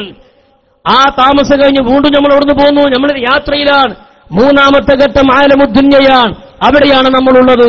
ഇത് പരീക്ഷണത്തിന്റെ ലോകമാണ്, ഇത് പ്രയാസത്തിന്റെ ലോകമാണ്, ഇത് പരീക്ഷണത്തിന്റെ ലോകമാണ്. പണം തന്ന് അല്ലാഹു തആല പരീക്ഷിക്കും, സമ്പത്ത് തന്ന് പരീക്ഷിക്കും, അധികാരം തന്ന് പരീക്ഷിക്കും, ആൾഫലം തന്ന് പരീക്ഷിക്കും. ഈ പരീക്ഷണത്തിൽ മതിമറന്ന് പടച്ചവന്റെ പരിശുദ്ധമായ ദീനിനെതിരെ പ്രവർത്തിക്കാമോ നമ്മൾ? ഇത് ആലമുദ്ദുന്യയാണ്. ആലമുദ്ദുന്യയിൽ എത്രയാണ് അല്ലാഹു നമുക്ക് തന്ന കാലം? 60, 70, 80, 100 വയസ്സൊക്കെ കിട്ടിയാൽ അങ്ങനെ മരിച്ചാൽ പത്രത്തിന്റെ ഒന്നാമത്തെ കോളത്തിൽ, പെട്ടിക്കോളത്തിൽ വാർത്ത വരൂലേ, 100 വയസ്സിൽ മരിച്ചു എന്ന് പറഞ്ഞിട്ട്. അങ്ങനെ ആലമുദ്ദുന്യയും കഴിഞ്ഞാൽ ആലമുൽ ബർസഖ് എന്നൊരു ലോകം നമുക്കുണ്ട്, ഖബർ ജീവിതമുണ്ട്. അവിടെ ആരും സഹായിക്കാൻ വേണ്ടി വരൂല, തക്ബീർ ചൊല്ലിയവർ വരൂല, ഓശാന പാടിയവർ വരൂല, കളവ് പറയാൻ പ്രചോദനം നൽകിയവരും കളവിന് കൂട്ടുനിന്നവരോടെ വരൂല. ഭീകരമായ ഖബറിന്റെ മണ്ണിന്റെ ഉള്ളിൽ ഒറ്റയ്ക്ക് നമ്മൾ കിടക്കേണ്ടി വരും. അപ്പോഴാണ് ചെയ്തുപോയ പ്രവർത്തനങ്ങളെ കുറിച്ച് നമ്മൾ ആലോചിക്കുന്നത്. ആ ആലമുൽ ബർസഖിലും കാലാകാലം നമ്മൾ കിടക്കൂല. അവിടുന്ന് വീണ്ടും നമ്മൾ പോകും യാത്ര ആലമുൽ മഹ്ശർ, ഭീകരമായ മഹ്ശറ, കോടാനുകോടിയായ ജനങ്ങൾ ഒരുമിച്ച് കൂടുന്ന മഹ്ശറ, പരിശുദ്ധമായ ഖുർആൻ സൂചിപ്പിച്ചതുപോലെ സൂര്യൻ തലക്ക് മുകളിൽ നിൽക്കുന്ന മഹ്ശറ. അവിടെ ആരും ആരെയും സഹായിക്കൂല. അവിടെ നമ്മൾ സഹായിക്കുന്ന ഒരൊറ്റ നേതാവ് സയ്യിദുൽ വറാ നബി മുഹമ്മദ് മുസ്തഫ സല്ലല്ലാഹു അലൈഹി വസല്ലമ തങ്ങളാണ്. ആ ഭീകരമായ മഹ്ശറയിൽ യൗമ യദ്ഉ ആദമു വൽ അംബിയാ നഫ്സി നഫ്സി നഫ്സി നഫ്സി നഫ്സിയാ. എല്ലാവരുടെ മുദ്രാവാക്യം അതാണ്. എന്റെ ഹാൽ എന്താണ് റബ്ബേ, എന്റെ അവസ്ഥ എന്താണ് എന്ന് പറഞ്ഞ് അമ്പിയാക്കന്മാരടക്കമുള്ള ആളുകൾ സ്വന്തത്തിന്റെ പേരിൽ ഭീകരമായ മഹ്ശറിൽ നെട്ടോട്ടമോടുമ്പോ ഉമ്മത്തിനെ മറക്കാത്ത നേതാവ് നബി തങ്ങളാണ്. യൗമ യദ്ഉ ഖൈറു ഖൽഖിൽ അംബിയാ ഉമ്മതി യാ ഉമ്മതി യാ ഖൗമി യാ. പടച്ചോനെ, എന്റെ ഉമ്മത്തിന്റെ ഹാലെന്താണ്? എനിക്ക് വേണ്ടി സ്വലാത്ത് ചൊല്ലിയവർ, എനിക്ക് വേണ്ടി ദിക്ർ ചൊല്ലിയവർ, എനിക്ക് വേണ്ടി ഹൽഖ കൂടിയവർ, എന്റെ ദിവസത്തിൽ സന്തോഷിച്ചവർ, അവർ എവിടെയാണെന്ന് ചോദിച്ചു സ്വന്തം ഉമ്മത്തികൾക്ക് വേണ്ടി പടച്ചവന്റെ മുമ്പിൽ സങ്കടം പറയുന്ന നേതാവ് സയ്യിദുനാ നബി മുഹമ്മദ് മുസ്തഫ സല്ലല്ലാഹു അലൈഹി വസല്ലമ തങ്ങളാണ്. ആ നബിയെ കച്ചവടവൽക്കരിച്ചാൽ, ആ നബി തങ്ങളെ ചൂഷണം ചെയ്താൽ, ആ നബി തങ്ങളെ പണത്തിനുള്ളൊരു മാർഗമാക്കിയാൽ, ആ നബി തങ്ങളുടെ ശഫാഅത്ത് എങ്ങനെ നമുക്ക് കിട്ടും? ആലമുൽ ബർസഖും കഴിഞ്ഞ് ആലമുൽ മഹ്ശർ കഴിഞ്ഞാൽ തീരുമോ ജീവിതം? ഇല്ല. വീണ്ടും യാത്രയാണ്. ഹിസാബ് കഴിഞ്ഞാൽ, സിറാത്ത് എന്ന പാലത്തിലൂടെയുള്ള യാത്ര കഴിഞ്ഞാൽ, ആ കടമ്പകളൊക്കെ രക്ഷപ്പെട്ടിട്ട് അവസാനം ഒന്നുക്ക് സ്വർഗം അല്ലെങ്കിൽ നരകം, രണ്ടാലൊരു ഭവനത്തിൽ ചെന്നാലും ഖാലിദീന ഫീഹാ അബദാ, അവിടെ അവൻ ശാശ്വതനാണ്. അങ്ങനെ സ്വർഗത്തിൽ എത്തിപ്പെടണമെന്ന് കരുതിയിട്ടുള്ള ജീവിതമാണിത്. കള്ളത്തരം ചെയ്ത്, നുണ പറഞ്ഞ്, നാട്ടിൽ ഫിത്നയുണ്ടാക്കി, തമ്മിൽ തെറ്റിച്ച് ഇങ്ങനെ ജീവിച്ചതുകൊണ്ട് എന്ത് ഫലമാണുള്ളത്? പാവപ്പെട്ട മുഅ്മിനീങ്ങളുടെ ഇബാദത്ത് പോലും 128 കൂടുതൽ വിശദീകരിക്കുന്നില്ല. പാവപ്പെട്ട മുഅ്മിനീങ്ങളുടെ ഇബാദത്ത് പോലും നിങ്ങൾ ചൂഷണം ചെയ്തില്ലേ? വല്ലാത്ത മനുഷ്യന്മാരങ്ങളൊക്കെ അല്ലാത്തവർക്ക് ചൂഷണം ചെയ്തു. എത്രത്തോളം? നാടിന്റെ നാനാഭാഗത്ത് പുതിയൊരു ക്ലബ്ബ് ഇവരുടെ നാട്ടുകാർക്കും വേണ്ടി പറയാൻ. എന്താ ക്ലബിന്റെ പേര് അറിയുന്നത്? ഹബ്ബുർ റസൂൽ ക്ലബ്ബ്, പുതിയൊരു ക്ലബ്ബാ. അങ്ങനെ ക്ലബ്ബ് ഉണ്ടാക്കിയിട്ട് ആ ക്ലബിന്റെ യൂണിറ്റ് ഓരോ നാട്ടിലുണ്ടാക്കുക. എന്നിട്ട് ആ ക്ലബിന്റെ നേതൃത്വത്തിൽ സ്വലാത്ത് ചെല്ലുക. അത് കുറ്റാണെന്നല്ല നമ്മൾ പറയണത്. ഈ ചൊല്ലിയ സ്വലാത്ത് നോക്കി താഴെ മോനൊന്ന് വലുതാക്കി കൊടുത്താൽ താഴെ 3 സഖാഫിയുടെ നമ്പർ ഉണ്ട്. ആ നമ്പർക്ക് വിളിച്ചു പറയാം. 3 ആ നമ്പർക്ക് വിളിച്ചു പറയാം. അങ്ങനെ 1 കോടി സ്വലാത്തായി കഴിഞ്ഞാൽ സഖാഫിയുടെ സ്വലാത്തൊക്കെ പോടെ ലൈലന്റെ വണ്ടി കയറ്റിയിട്ട് മദീനത്ത് കൊണ്ടുപോകും. അതിന്റെ ചോട്ടുകൂലിയും കൊടുക്കുക, വണ്ടിക്കൂലിയും കൊടുക്കുക, സ്വലാത്ത് എത്തിക്കും. അങ്ങനത്തെ ഒരു പദ്ധതി നമ്മൾ പഠിച്ചതെന്താ അറിയോ നിങ്ങള്? നമ്മളൊരു സ്വലാത്ത് ചൊല്ലിയാൽ ആ സ്പോട്ടിൽ ആ സ്വലാത്ത് സയ്യിദുൽ വറ മുഹമ്മദ് മുസ്തഫ സല്ലല്ലാഹു അലൈഹി വസല്ലം അവിടെ റൗളയിലെത്തുന്ന നമ്മൾ പഠിച്ചത്. അത് ഇബലെ കാത്തുക്കൊള്ളു സ്വലാത്ത് കൊണ്ടുപോകാൻ. എന്നിട്ട് അതിന്റെ പേരും ചൂഷണം. നോക്കി നിങ്ങള്, ചാണക്ക് പേടിക്കണ. ഏതായാലും തലങ്ങും വലങ്ങും പൈസ കിട്ടാൻ വല്ല മാർഗം കൊണ്ടത് മൈക്രോസ്കോപ്പും വെച്ച് നടക്കുകയാണ്. എന്നാണ് ഈ സംഭവം? അതുകൂടി നമ്മൾ ആലോചിക്കണം. ഈ മഹിതമായ സംഘടനയ്ക്ക് നേതൃത്വം കൊടുത്ത മഹാനായ കണ്ണിയത്ത് ഉസ്താദ് സാന്ദർഭികമായിട്ട് പറയാണ്. മഹാനായ കണ്ണിയത്ത് ഉസ്താദ് അസുഖമായി കൊണ്ടോട്ടിയിലെ പഴയ റിലീഫ് ഹോസ്പിറ്റലിൽ അഡ്മിറ്റായി കിടക്കുന്ന സമയം, പുതിയ റിലീഫ് ഹോസ്പിറ്റലല്ല, പഴയ ഹോസ്പിറ്റലിൽ അഡ്മിറ്റായി കിടക്കുന്ന സമയം കാണാൻ വേണ്ടിയിട്ട് കോട്ടുമല ബാപ്പു മുസ്ലിയാരും മുഹമ്മദ് ഫൈസിയും മരണപ്പെട്ടുപോയ പി ഫൈസിയും അടക്കമുള്ള ഏതാനും ഉസ്താദുമാർ ബഹുമാനപ്പെട്ട കണ്ണിയത്ത് ഉസ്താദിന്റെ രോഗം കാണാൻ വേണ്ടി പോവാൻ. അങ്ങനെ കണ്ണിയത്ത് ഉസ്താദ് ഇങ്ങനെ കിടക്കുകയാണ് കട്ടുമ്മല്. ചെന്നു. അപ്പൊ മകൻ കുഞ്ഞുമോനുണ്ട് അവിടെ. കുഞ്ഞുമോനോട് ചോദിച്ചു, എന്താ വാപ്പാന്റെ വർത്താനം എന്താണ്? ഗുളിക കുടിച്ചോ, എഴുന്നേറ്റോ, ചായ കുടിച്ചോ, ഭക്ഷണം കുടിച്ചോ, ഡോക്ടർ വന്നോ, എന്തേ പറഞ്ഞത്, ആശ്വാസമുണ്ടോ, ഡിസ്ചാർജ് ചെയ്യാനായോ? സാധാരണ ചോദിക്കുന്ന ചോദ്യമാണല്ലോ. അതൊക്കെ അങ്ങനെ ചോദിച്ചു. അപ്പൊ കുഞ്ഞുമാൻ പറഞ്ഞു, രാവിലെ 8 മണിക്ക് ശിഹാബ് തങ്ങൾ ഇവിടെ വന്നിരുന്നു, തങ്ങളോട് ഇപ്പൊ കുറച്ചേരം സംസാരിച്ചു, പിന്നെ ബഹുമാനപ്പെട്ട ഉപ്പ ചുമരുമ്പോ അങ്ങോട്ട് ചാരിയാണ്ട് കടന്നതാണ്. പിന്നെ അങ്ങോട്ട് തിരിഞ്ഞു നോക്കിയിട്ടില്ല. നേരം കുറേയായി, 10-12 മണി കഴിഞ്ഞു. കണ്ണു തുറന്നിട്ടില്ല. അങ്ങനെ ചുമരുമ്പൊക്കെ ചാരി ഇങ്ങനെ കിടക്കുകയാണ്. ഇതൊക്കെ ബഹുമാനപ്പെട്ട കണ്ണിയത്ത് ഉസ്താദിന്റെ അടുത്ത് നിന്ന് അങ്ങനെ സംസാരിക്കണേ. ഇതൊക്കെ ഒന്ന് സംസാരിച്ചപ്പോ കണ്ണിയത്ത് ഉസ്താദ് കണ്ണു തുറക്കാതെ ആ കിടന്ന കിടത്തത്തിൽ ഉറക്ക പറഞ്ഞത്രേ, ഇവിടെ ഓരോരുത്തരും ഇങ്ങനെ വരും, ഗുളിക കുടിച്ചോ, മരുന്ന് കുടിച്ചോ, ഡോക്ടർ വന്നോ, ഇതൊക്കെ ചോദിച്ചാൻ ആളുണ്ട്. ബാങ്ക് കൊടുക്കാനായി, നിസ്കരിച്ചാനായി, ഉദു കൊടുക്കാനായി, ഇതൊന്നും പറയാൻ ആളില്ലേ എന്ന് ചോദിക്കണം. ബാങ്ക് കൊടുക്കലോ ഒന്നിച്ച്. ക്ലോക്കില്ല, അലാറില്ല, മൊബൈൽ ഫോണില്ല, ഒരു സംവിധാനമില്ല. 8 മണിക്ക് കണ്ണുപൂട്ടിക്കിടന്ന മഹാനായ കണ്ണിയത്ത് ഉസ്താദ് ളുഹുറിന്റെ സമയമായപ്പോ നിസ്കാരത്തെപ്പറ്റിയും ഉദുവിനെ പറ്റിയും സംസാരിക്കാതെ എന്നെപ്പറ്റി സംസാരിക്കണ്ട എന്ന് ധ്വനിക്കുന്ന ഭാഷയിൽ ഇവരോട് പറയാൻ. ഇവര് പറഞ്ഞു, ഞങ്ങളാകെ ബേജാറായി പോയി. അവിടെ ഞങ്ങൾ പിരിഞ്ഞു പോന്നു. ഹോസ്പിറ്റൽ ഡിസ്ചാർജ് ചെയ്തു, വീട്ടിൽ കൊണ്ടുപോയി. അങ്ങനെ കാണാൻ വേണ്ടിയിട്ട് ഉസ്താദ്മാർ അവിടെ ചെന്നു. വീട്ടിൽ ഒരുപാട് ഉസ്താദ്മാർ പോകാറുണ്ട്. അങ്ങനെ ഇവരും പോയി. കണ്ണിയത്ത് ഉസ്താദിനെ കണ്ടു, അവിടുന്ന് ദ്വാരിപ്പിച്ചു. തിരിച്ചു പോരുമ്പോ ഉസ്താദ്മാരെല്ലാവരും ഹദിയ എന്ന നിലക്ക് 50 ഉറുപ്പ്യ 50ന്റെ ഓരോ നോട്ട് കണ്ണിയത്ത് ഉസ്താദിന്റെ കയ്യിൽ കൊടുത്തു. അന്നങ്ങനെയാണ് എല്ലാവരും 50 ഉറുപ്പ്യ കൊടുത്തു. മഹാനായ മുഹമ്മദ് വൈസി ബിസിനസ്സുകാരനാണല്ലോ, 100 ഉറുപ്പ്യന്റെ 10 നോട്ട് ചുരുട്ടിയിട്ട് കണ്ണിയത്ത് ഉസ്താദിന്റെ കയ്യിൽ കൊടുക്കുകയാണ്. 100 ഉറുപ്പ്യന്റെ 10 നോട്ട്. അത് തോന്നുന്നുണ്ടാവുമല്ലോ. ഇത് കണ്ണിയത്ത് ഉസ്താദിന്റെ കയ്യിലാണ് കൊടുത്തപ്പോ കണ്ണിയത്ത് ഉസ്താദ് അത് വാങ്ങലും കൈ നിറയെ പൈസ. അതാണ് കയ്യാണ്ട് പിടുത്തം വിട്ടിട്ട് അല്ലോ ദുനിയാവ് എത്രകാലം ദുനിയാവോ എന്ന് പറഞ്ഞിട്ട് കൈയാണ് വിട്ടത്രേ. നോട്ട് മുഴുവനും നേരത്തെ ഔത്തിങ്ങനെ ചതിരി കിടന്നു. എല്ലാവരും ആകെ ബേജാറായി പോയി. എന്നിട്ട് അയിമക്ക് നോക്കിയിട്ട് കണ്ണിയത്ത് ഉസ്താദ് പറയാണ്, പഠിച്ചോനെ എത്രങ്ങാനും ദുനിയാവോ, ഒരു നിങ്ങൾക്ക് ഈ പൈസ ഒക്കെ പാടെ കിട്ടിയത്, പഠിച്ചോനെ എത്രങ്ങാനും പൈസോ, ഇതിങ്ങനെ പറയണത്ര കണ്ണിയത്ത് ഉസ്താദ്. അത് PP വൈസ് പറഞ്ഞത്ര ഉസ്താദ് മുഹമ്മദ് വൈസിക്ക് പല സ്ഥലത്തും ബിസിനസ്സൊക്കെ ഉണ്ട്, അങ്ങനെ അയാളെ ബിസിനസിന്റെ ലാഭമാണിത്, അത് നിങ്ങൾക്ക് ഹദിയായിട്ട് തന്നതാണ്.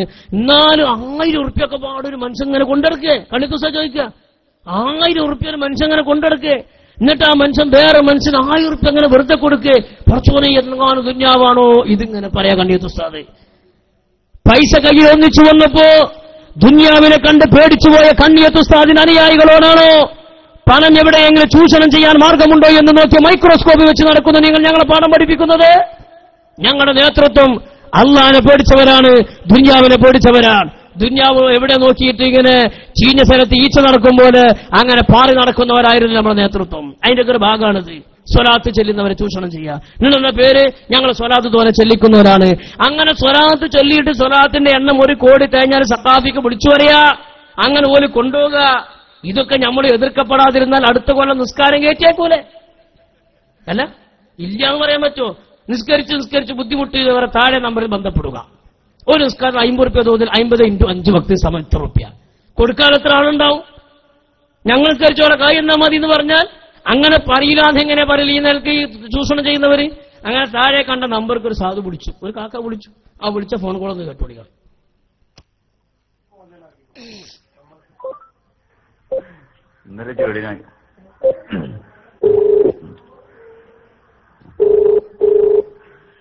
ഹലോ ഹലോ, അസ്സലാമലൈക്കും. വലൈക്കുംസലാം. ഇത് ഞാൻ കോഴിക്കോടുന്ന് നോട്ടീസ് വേണ്ട സ്വരാജുണ്ട്. ഇത് ഇപ്പൊ എന്താണ് ഇതിന്റെ പരിപാടി? ഇത് ഞാൻ കൽപ്പഞ്ചേരിന്ന് മെയ്ദീനാജിയാണ് വിളിക്കുന്നത്. അപ്പോ എങ്ങനെയാണ് ഈ സ്വലാത്ത് എത്തിക്കല്? അപ്പൊ ഇയാൾക്കൊരു സംശയം ആ മനുഷ്യന്മാർക്ക് ഉണ്ടാവുമല്ലോ. കൽപ്പകറ്റിൽ മെയ്ദിനാജ് വിളിക്കുന്നത് എങ്ങനെയൊക്കെ നിങ്ങൾ ഈ സ്വലാത്ത് എത്തിക്കുക എന്നാണ് സാധുവിന് സംശയം. അങ്ങനെ ഉണ്ടാവും. അനുസരിച്ചാത്തൊരു പദ്ധതിയാണല്ലോ. എങ്ങനെയാണ് ഈ സ്വലാത്ത് എത്തിക്കല്? ഞാനും എന്റെ പെണ്ണുങ്ങളും വേറെ കുട്ടികളൊക്കെ പാടെ കുറച്ച് സ്വലാത്ത് ചെല്ലേ ചെയ്യും. മൂപ്പരെ പെണ്ണുങ്ങളും പേരെ കുട്ടികളെ കുറച്ച് സ്വലാത്ത് ചെല്ലി ഫ്രിഡ്ജിൽ വെച്ചിട്ടുണ്ടാവും. ഇത് കേടുവരില്ലെങ്കിൽ എനിക്ക് 10,000 ചാക്കിലെ കെട്ടിച്ചിട്ടുണ്ടാവും. ഏതായിരിക്കട്ടെ, അങ്ങനെ കുറച്ച് സ്വലാത്ത് ഇവിടെ കെല്ലിച്ചിട്ടുണ്ട്. അതെങ്ങനെ നിങ്ങൾക്ക് എത്തിക്കുക എന്നാണ് ചോദിക്കണേ. എങ്ങനെയാണ് നമ്മളൊരു ചെറിയ പദ്ധതിയാണ്. 5 സ്വലാത്തി നാട്ടിലുള്ള ആളുകളെ ഒരു ലെറ്റർ കൊടുത്തിട്ട് ചെല്ലിക്കാന്നുള്ള സ്വലാത്തിന്റെ ആളുകളാവാന്നുള്ളതാണ്. പ്രത്യേക പരിപാടിയൊന്നുമില്ല. നല്ല കാര്യമാണ് സംഗതി. പക്ഷേ ഇത് എങ്ങനെ 5 കോടി ആയപ്പോ തേഞ്ഞോ? ഇതാ തരാത്തവരൊക്കെ ഇങ്ങനെ വിളിച്ചു പറഞ്ഞുകൊണ്ടിരിക്കുന്നുണ്ട്. ഒരു വീടാണ് 1 കോടി ചെല്ലെ വീടുന്നുണ്ട്. അപ്പൊ നമ്മള് 1,14,500 സ്വലാത്തോടെ ചെല്ലിച്ചിട്ടുണ്ട്. ഇൻഷാ അല്ലാഹ് നമുക്ക് കൊണ്ട് പറഞ്ഞാല് നമ്മളിവിടെ അതിൽ കൂട്ടും. അത് എന്താ ചെയ്യേണ്ടി? നിങ്ങൾ വിളിച്ചു പറയേണ്ട ആവശ്യം തന്നെ. അപ്പൊ ഞാൻ 1,00,000 ചില്ലറ സ്വലാത്തുകൾ ചെല്ലിച്ചിട്ടുണ്ട്. അതിപ്പോ എങ്ങനെ കൊണ്ട് എത്തിക്കേണ്ടിയെന്ന. അപ്പൊ മൂപ്പര മറുപടി അത് നിങ്ങൾ വിളിച്ചു പറഞ്ഞാൽ തന്നെ ഓട്ടോമാറ്റിക് ഫോൺ കോളിന്റെ ഉള്ളിൽ കൂടാണ്ട് എത്തിക്കോളും. അങ്ങനെ എത്തിയിട്ട് 1 കോടി ആവുമ്പോ നമ്മളാണ് കൊണ്ടുപോകുന്ന. നിങ്ങൾ വിളിച്ചു പറയേണ്ട ആവശ്യം തന്നെ. അത്രേ ഉള്ളൂ. അത്രേ ഉള്ളൂ. ഇതിപ്പോ എങ്ങനെ മദീനത്തേക്ക് എങ്ങനെ എത്തിക്കല്ലേ? നോക്കിയാണ് നിങ്ങള്. അപ്പൊ ഇയാൾ അടുത്ത സംശയത്തിൽ മദീനത്തേക്ക് എങ്ങനെ എത്തി? മുമ്പൊരു ഐഡിയ ഇട്ടില്ലേ? കാരണം നമ്മൾ സ്വലാത്ത് ചൊല്ലിയാൽ ആ സ്പോട്ടിൽ റസൂലുള്ളാഹിന്റെ റൗളയിലേക്ക് എത്തുന്നു വിശ്വസിക്കണമല്ലോ നമ്മള്. അപ്പൊ നിങ്ങളിപ്പോ ഈ 1 കോടി സ്വലാത്തൊക്കെ പാട് നിങ്ങളെ മൊബൈലിൽ കാണുന്ന SMS അയച്ച 1 കോടി തേഞ്ഞ എങ്ങനെ ഇപ്പൊ ഇതൊക്കെ പാട് നിങ്ങൾ എത്തിക്കരുന്ന സംശയം. ഈ രൂപത്തിൽ സമുദായത്തെ ചൂഷണം ചെയ്യാൻ അനുയായികൾ. എങ്ങനെ അനുയായികൾ ചൂഷണം ചെയ്യാതിരിക്കുക? നേതാവ് അങ്ങനെ തന്നെയല്ല ചെയ്തത്. ഞാൻ കൂടുതൽ ആ വിഷയത്തേക്ക് വിശദീകരിക്കുന്നില്ല. ഈ കഴിഞ്ഞ 2 മാസം മുമ്പ് പത്രക്കാർ ചാനലുകാർ കാന്തപുരത്തിട്ട് പൊരിച്ചു. ചോദിച്ചു, കാന്തപുരം ഈ പത്രക്കാരന്റെ കിതാബൊന്നും ഓതിയിട്ടുണ്ടാവില്ല, പക്ഷെ വലിയ ഹിക്മത്തുണ്ടാവും. തലങ്ങും മരങ്ങും ചോദിച്ചിട്ട് ആദ്യം ചോദിച്ചതിനെതിരെ പരീക്കാനൊക്കെ വലിയ ഹിക്മത്തുള്ള ആളുകളാണ്. ഇദ്ദേഹത്തോട് ചോദിച്ചു, എന്താണ് നിങ്ങളുടെ അടുത്ത പദ്ധതി എന്താണ്? അപ്പൊ പറഞ്ഞു നോളജ് സിറ്റി ആയിട്ട് പോവാൻ. അപ്പൊ നോളജ് സിറ്റി ഉണ്ടാകുമ്പോൾ ആദ്യം നിങ്ങൾ ഇറക്കിയ ഫോട്ടോ ഞാൻ മധ്യത്തിൽ പള്ളിന്റെ ഫോട്ടോ കണ്ടിരുന്നല്ലോ, ഇപ്പൊ അതിന്റെ ഫോട്ടോ ഒന്നും കാണണില്ല, എന്തായി പോയി ആ പള്ളിന്ന്. അതിൽ മൂപ്പര് മറുപടി പറഞ്ഞാൽ നിങ്ങൾ നോളജ് സിറ്റിയിൽ പള്ളിയില്ല, പള്ളി ഞങ്ങൾ കോഴിക്കോട് എവിടെങ്കിലും ഒന്ന് ഞങ്ങൾ ഉണ്ടാക്കും. ഏറ്റവും പുതിയ കാന്തപുരത്തിന്റെ പത്രസമ്മേളനം കഴിഞ്ഞ 2 മാസം മുമ്പ്. ഇയാളെ എങ്ങനെ വിശ്വസിക്കും ഈ സമുദായം? പറയട്ടെ മോനെ, നടക്കുന്ന 130 പറയുകയും ചെയ്യും. പുതിയ പ്രവർത്തനങ്ങൾ എന്തൊക്കെയാണ്? പുതിയ പ്രവർത്തനം നോളജ് സിറ്റി ശക്തിപ്പെടുത്തൽ തന്നെ. ഒന്ന്, പള്ളിയുടെ പ്രവർത്തനം ഇതിന്റെ കൂട്ടത്തിൽ നടക്കുന്നുണ്ടോ? അതോ ആ കൂട്ടത്തിൽ പള്ളിയില്ല, പള്ളി വേറെ കോഴിക്കോട്ട് തന്നെ ഞങ്ങൾ. അക്കാര്യത്തിലൊരു വിമർശനങ്ങൾ എത്ര ലാഘവത്തിൽ അയാള് പറയണേ. നോളജ് സിറ്റിയുടെ മധ്യത്തിൽ പള്ളിയുണ്ടെന്ന് പറഞ്ഞ് ഫോട്ടോയും ഫ്ലക്സും നാട് നീളെ വെച്ചവർ തൽക്കഥ വരട്ടെ. ഇപ്പൊ പറയാണ് നോളജ് സിറ്റിയുടെ പദ്ധതിയായിട്ട് ഞങ്ങൾ പോവാണ്, അതിലിപ്പോ പള്ളിയില്ല, പള്ളി കോഴിക്കോട്ട് എവിടെയെങ്കിലും ഞങ്ങൾ ഉണ്ടാക്കുന്നു. അത് വല്ല തട്ടിപ്പിലാണ് പറഞ്ഞു കഴിച്ചില്ലായി. തൽക്കഥ വരട്ടെ പറയുകയും ചെയ്യും. പുതിയ പ്രവർത്തനങ്ങൾ എന്തൊക്കെയാണ്? പുതിയ പ്രവർത്തനം നോളജ് സിറ്റി ശക്തിപ്പെടുത്തൽ തന്നെ. ഒന്ന്, പള്ളിയുടെ പ്രവർത്തനം ഇതിന്റെ കൂട്ടത്തിൽ നടക്കുന്നുണ്ടോ? അതോ ആ കൂട്ടത്തിൽ പള്ളിയില്ല, പള്ളി ഞങ്ങൾ വേറെ കോഴിക്കോട്ട് തന്നെ ഞങ്ങൾ. അക്കാര്യത്തിലൊരു വിമർശനങ്ങൾ ഉണ്ടായ ഘട്ടത്തിൽ അതിൽ നിന്ന് പിന്നോട്ട് പോവുകയോ അല്ലെങ്കിൽ ഒന്ന് പ്രവർത്തനം മന്ദീഭവിക്കുകയോ ഒക്കെ കുറച്ചു സമയം ഞങ്ങൾ കാത്ത് ഇരുന്നിട്ടുണ്ടായിരുന്നു. ഇപ്പോൾ ഞങ്ങൾ സബ്മിറ്റ് ചെയ്തിട്ടുണ്ട്. പള്ളിയുടെ പ്രവർത്തനത്തിന് വേണ്ടിയുള്ള അപേക്ഷകൾ കൊടുത്തിട്ടുണ്ട്. മറ്റുള്ള മനസ്സിലായോ? ഈ 2 മാസം മുമ്പത്തെ പത്രസമ്മേളനം എന്താ പറഞ്ഞത്? പള്ളിക്ക് വേണ്ടി ഞങ്ങൾ അപേക്ഷ കൊടുത്തിട്ടുണ്ട്. 4 കൊല്ലം മുമ്പ് തറക്കല്ലിട്ട് പണി തുടങ്ങിയത്. എനിക്ക് മനസ്സിലായിട്ടില്ല. ഈ കഴിഞ്ഞ 2 മാസം മുമ്പ് അപേക്ഷ കൊടുത്തു, 4 കൊല്ലം മുമ്പ് തറക്കല്ലിട്ട് പണി തുടങ്ങിയിട്ടുണ്ട്. തൽക്കാലം കുറച്ചുകൂടി വരട്ടെ. പള്ളിയുടെ പ്രവർത്തനത്തിന് വേണ്ടിയുള്ള അപേക്ഷകൾ കൊടുത്തിട്ടുണ്ട്. മറ്റുള്ള അതിന്റെ സാമഗ്രികളൊക്കെ ഒരുക്കിക്കൊണ്ടുണ്ട്. എല്ലാം റെഡിയാക്കി വെച്ചിട്ടുണ്ട്. അപേക്ഷകൾ വളരെ സമർപ്പിച്ചു കഴിഞ്ഞിട്ടുണ്ട്. അത് അനുകൂലമായി ലഭിച്ചു കഴിഞ്ഞാൽ ഉടനെ ആരംഭിച്ച് ഉടനെ എടുക്കും. പ്രവാചകൻ പറഞ്ഞേ പണികളൊക്കെ നടന്നു കഴിഞ്ഞിട്ടുണ്ട്. പണികൾ നടന്നു കഴിഞ്ഞാൽ അപേക്ഷകൾ കൊടുക്കും. അപേക്ഷകൾ കൊടുത്താൽ പിന്നെ പണി ആരംഭിക്കുന്നതാണ്. അതിന്റെ പേരാണ് ചെന്നി എന്നൊക്കെ പറയും. കണ്യത്തുസ്ഥാന പ്രാർത്ഥനയുടെ ഫലമാണ് കേൾക്കുന്നത്. ആ ഒരു പദ്ധതിയിലേക്ക് തന്നെയാണ് പോകുന്നത്. ആ നിലയിലുള്ള ഒരു പ്രവർത്തനത്തിലേക്ക് തന്നെയാണ്. അല്ല, അതിപ്പോ പല ഇനി നുണ പറയാൻ പോവാണ്. അപ്പൊ എന്താണ് പറയേണ്ടത്? ഈ കൊരന്റെ കർത്ത ഞമ്മക്ക് നല്ലോണം പഠിച്ചതാ. ഇനി നുണ ചോദിച്ച ആകാണ്ട് പെരകിയില്ലേ മോനെ? കുറച്ച് പുറത്ത് വരട്ടെ. സമസ്തനോടാണ് കളിയിലെ. കുറച്ച് വരട്ടെ. ആ ഒരു പദ്ധതിയിലേക്ക് തന്നെയാണ് പോകുന്നത്. മുടിയുമായി ബന്ധപ്പെട്ട ഞാൻ പദ്ധതി കൂടെ തന്നെയാണോ പോണത് എന്ന് വെച്ചാൽ ആ മുടിയുമായി ബന്ധപ്പെട്ട രൂപത്തിലുള്ള പള്ളി തന്നെയാണോ എന്നാ ചോദിക്കണത്. അല്ല, അതിപ്പോ പല ആസാറ് എന്ന് പറഞ്ഞ അറബിയിൽ ഈ ആസാറുകൾ പ്രവാചകരുടെ മുടി മാത്രമല്ല വേറെ പലതും ഉണ്ട്. ഏതൊക്കെയുള്ളത് ഒന്ന് പറയാണി? ഏതൊക്കെയുള്ളത്? പ്രവാചകന്റെ മുടി മാത്രമല്ല വേറെ പലതുണ്ട്. നബി അന്ന് ഉപയോഗിച്ച അട്ടപ്പെട്ടി ഉണ്ടാവും, അട്ടിപ്പാത്രം ഉണ്ടാവും, ചെരുപ്പുണ്ടാകും, പുതപ്പുണ്ടാകും. ഇനി പലതും വരാനുണ്ട്. ഒരു പള്ളിയോടനുബന്ധിച്ച ഒരു പ്രത്യേക സ്പെഷ്യൽ കെട്ടിടമായിരിക്കും. നോക്കി നിങ്ങൾ അയാൾ പറഞ്ഞോണ ഇതൊക്കെ സൂക്ഷിക്കുന്നത് പള്ളിയോടനുബന്ധിച്ച സ്പെഷ്യൽ കെട്ടിടത്തിലായിരിക്കും. അങ്ങനെ നിങ്ങൾ പറഞ്ഞത്? നിങ്ങൾ പറഞ്ഞെന്താ? തിരുകേശത്തിനൊരു ഉത്തമ കേന്ദ്രം. ഇബാറത്തെ നമ്മൾ പറഞ്ഞിട്ടില്ല. തിരുകേശത്തിനൊരു ഉത്തമ കേന്ദ്രം എങ്ങനെയാണ്? റാ മോഡൽ വെച്ചിട്ടാണ് പരസ്യം കൊടുത്തിരുന്നത്. തിരുകേശത്തിന് ഉത്തമ കേന്ദ്രം എന്താ? തിരുമുടി ഭാഗത്തൊക്കെ നല്ല കേന്ദ്രം. ഇപ്പൊ പറഞ്ഞെന്താണ്? 2 മാസം മുമ്പത്തെ പത്രസമ്മേളനം ഞങ്ങൾ ആ പള്ളിയിലല്ല വെക്കുക, പള്ളിന്റെ അടുത്ത് സ്പെഷ്യൽ കെട്ടിടം ഉണ്ടാക്കിയിട്ട് അതിലാ വെക്കുക.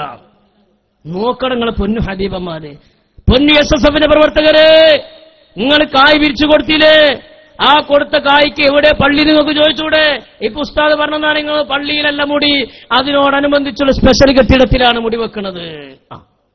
അത് പള്ളിയിലല്ല, അത് പള്ളിയോടനുബന്ധിച്ച് സ്പെഷ്യൽ കെട്ടിടത്തിൽ അതെല്ലാം തിരുശേഷിപ്പുകൾ മുഴുവനും വരും. വിശേഷിപ്പുകളൊക്കെ വെച്ചുള്ള ഒരു പള്ളിയെക്കുറിച്ച് വിമർശനങ്ങൾ ഉണ്ടായിരുന്നു. ഞാൻ അതാണ് ചോദിച്ചത്. അതിൽ നിന്ന് പിന്മാറുന്നില്ല. എന്തായാലും ഒരിക്കലും പിന്മാറില്ല. പിന്മാറാൻ പറ്റൂല. കായ് വാങ്ങിയില്ലേ, പിന്നെ പിന്മാറണു? കായ് വാങ്ങിയിട്ട് പിന്മാറല്ല. പിന്മാറല്ല, അതിന്റെ പണികൾ പുരോഗമിച്ചുകൊണ്ടിരിക്കുന്നുണ്ട്. വളരെ നന്ദി. അപ്പൊ ആ പത്രസമ്മേളനം തുടക്കത്തിൽ പറഞ്ഞത് അതിന് അപേക്ഷ കൊടുത്തിട്ടുള്ളൂ. ആ പത്രസമ്മേളനം തീരാൻ നേരത്ത് അതിന്റെ പണി തീരാനായിട്ടുണ്ട്, പുരോഗമിച്ചുകൊണ്ടിരിക്കുകയാണ്. ഇനി 4 കൊല്ലം മുമ്പത്തെ പത്രസമ്മേളനം കേൾപ്പിക്കാം. ഇത് 2 മാസം മുമ്പത്തെ. ഇനി 4 കൊല്ലം മുമ്പത്തെ പത്രസമ്മേളനം അതുകൂടി കൂട്ടി നിങ്ങൾ വായിക്കും. സത്യം പറഞ്ഞാൽ മുടിയല്ല പ്രധാനം, അത് വെക്കാനായി നിർമ്മിക്കുന്ന പള്ളിയാണ്. 40 കോടിയാണ് പ്രാഥമിക ചെലവ് പ്രതീക്ഷിക്കുന്നത്. നിർമ്മാണ ചെലവ് അന്ന് പറഞ്ഞത് 40 കോടി ഉറുപ്പികയാണ് പറഞ്ഞിട്ടുള്ളത്. ചെറിയ ഏറ്റ വ്യത്യാസങ്ങളൊക്കെ അങ്ങോട്ടും ഇങ്ങോട്ടും വർക്ക് ചെയ്തു വരും. കോഴിക്കോട് നഗരത്തിനടുത്ത സ്വപ്ന നഗരിയിൽ തറക്കല്ലിടലും കഴിഞ്ഞു. പക്ഷേ പള്ളി നിർമ്മിക്കുന്നത് എവിടെ എന്ന കാര്യം ഇപ്പോഴും രഹസ്യമാണ്. അതാണ് അത്ഭുതം.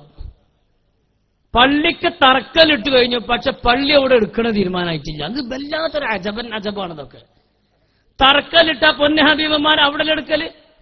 തറക്കല്ലിട്ട് കഴിഞ്ഞു, പക്ഷെ പള്ളി എടുക്കുന്ന സ്ഥലം തീരുമാനമായിട്ടില്ല. നല്ല സ്ഥലമെല്ലാം കണ്ടെത്തിയിരിക്കുന്നു. ഇനി ശ്രദ്ധിച്ചോളി, സ്ഥലമെല്ലാം കണ്ടെത്തിയിരിക്കുന്നു. സ്ഥലം കണ്ടെത്തിയിട്ടുണ്ട്. അതിന്റെ പണികൾ പൂർത്തിയായിക്കൊണ്ടിരിക്കുന്നു. അതിന്റെ പണികൾ പൂർത്തിയായിക്കൊണ്ടിരിക്കുന്നു. ഈ വാക്കൊന്നും മറക്കരുത്. സ്ഥലം കണ്ടെത്തി, പണികൾ പൂർത്തിയായിക്കൊണ്ടിരിക്കുന്നു. അത് പൂർത്തിയായാൽ ഉടനെ ആരംഭിക്കാൻ. പൂർത്തിയായ ഉടനെ ആരംഭിക്കലല്ല, പൂർത്തിയായ നിർത്തിക്കലല്ലേ? നിർത്തപ്പത് പൂർത്തി നോക്കിയാ നിങ്ങള്. പൂർത്തിയായാൽ ഉടനെ ആരംഭിക്കുന്നതാണെന്ന്. പൂർത്തിയായവര് നിർത്തിക്കലല്ലേ? 4 കൊല്ലം മുമ്പ്, 2 മാസം മുമ്പ് അപേക്ഷ സമർപ്പിച്ചിട്ടുണ്ട്. പണി ഇപ്പൊ നടക്കുന്നു. ഒരു വലിയ പള്ളിയല്ല, അപ്പൊ അതിന്റെ വർക്കുകൾ കുറച്ചധികം ഉണ്ടല്ലോ. അപ്പൊ വലിയ പള്ളിയായതുകൊണ്ട് കാരണം പണി കഴിഞ്ഞിട്ട് പിന്നെ തുടങ്ങണേ.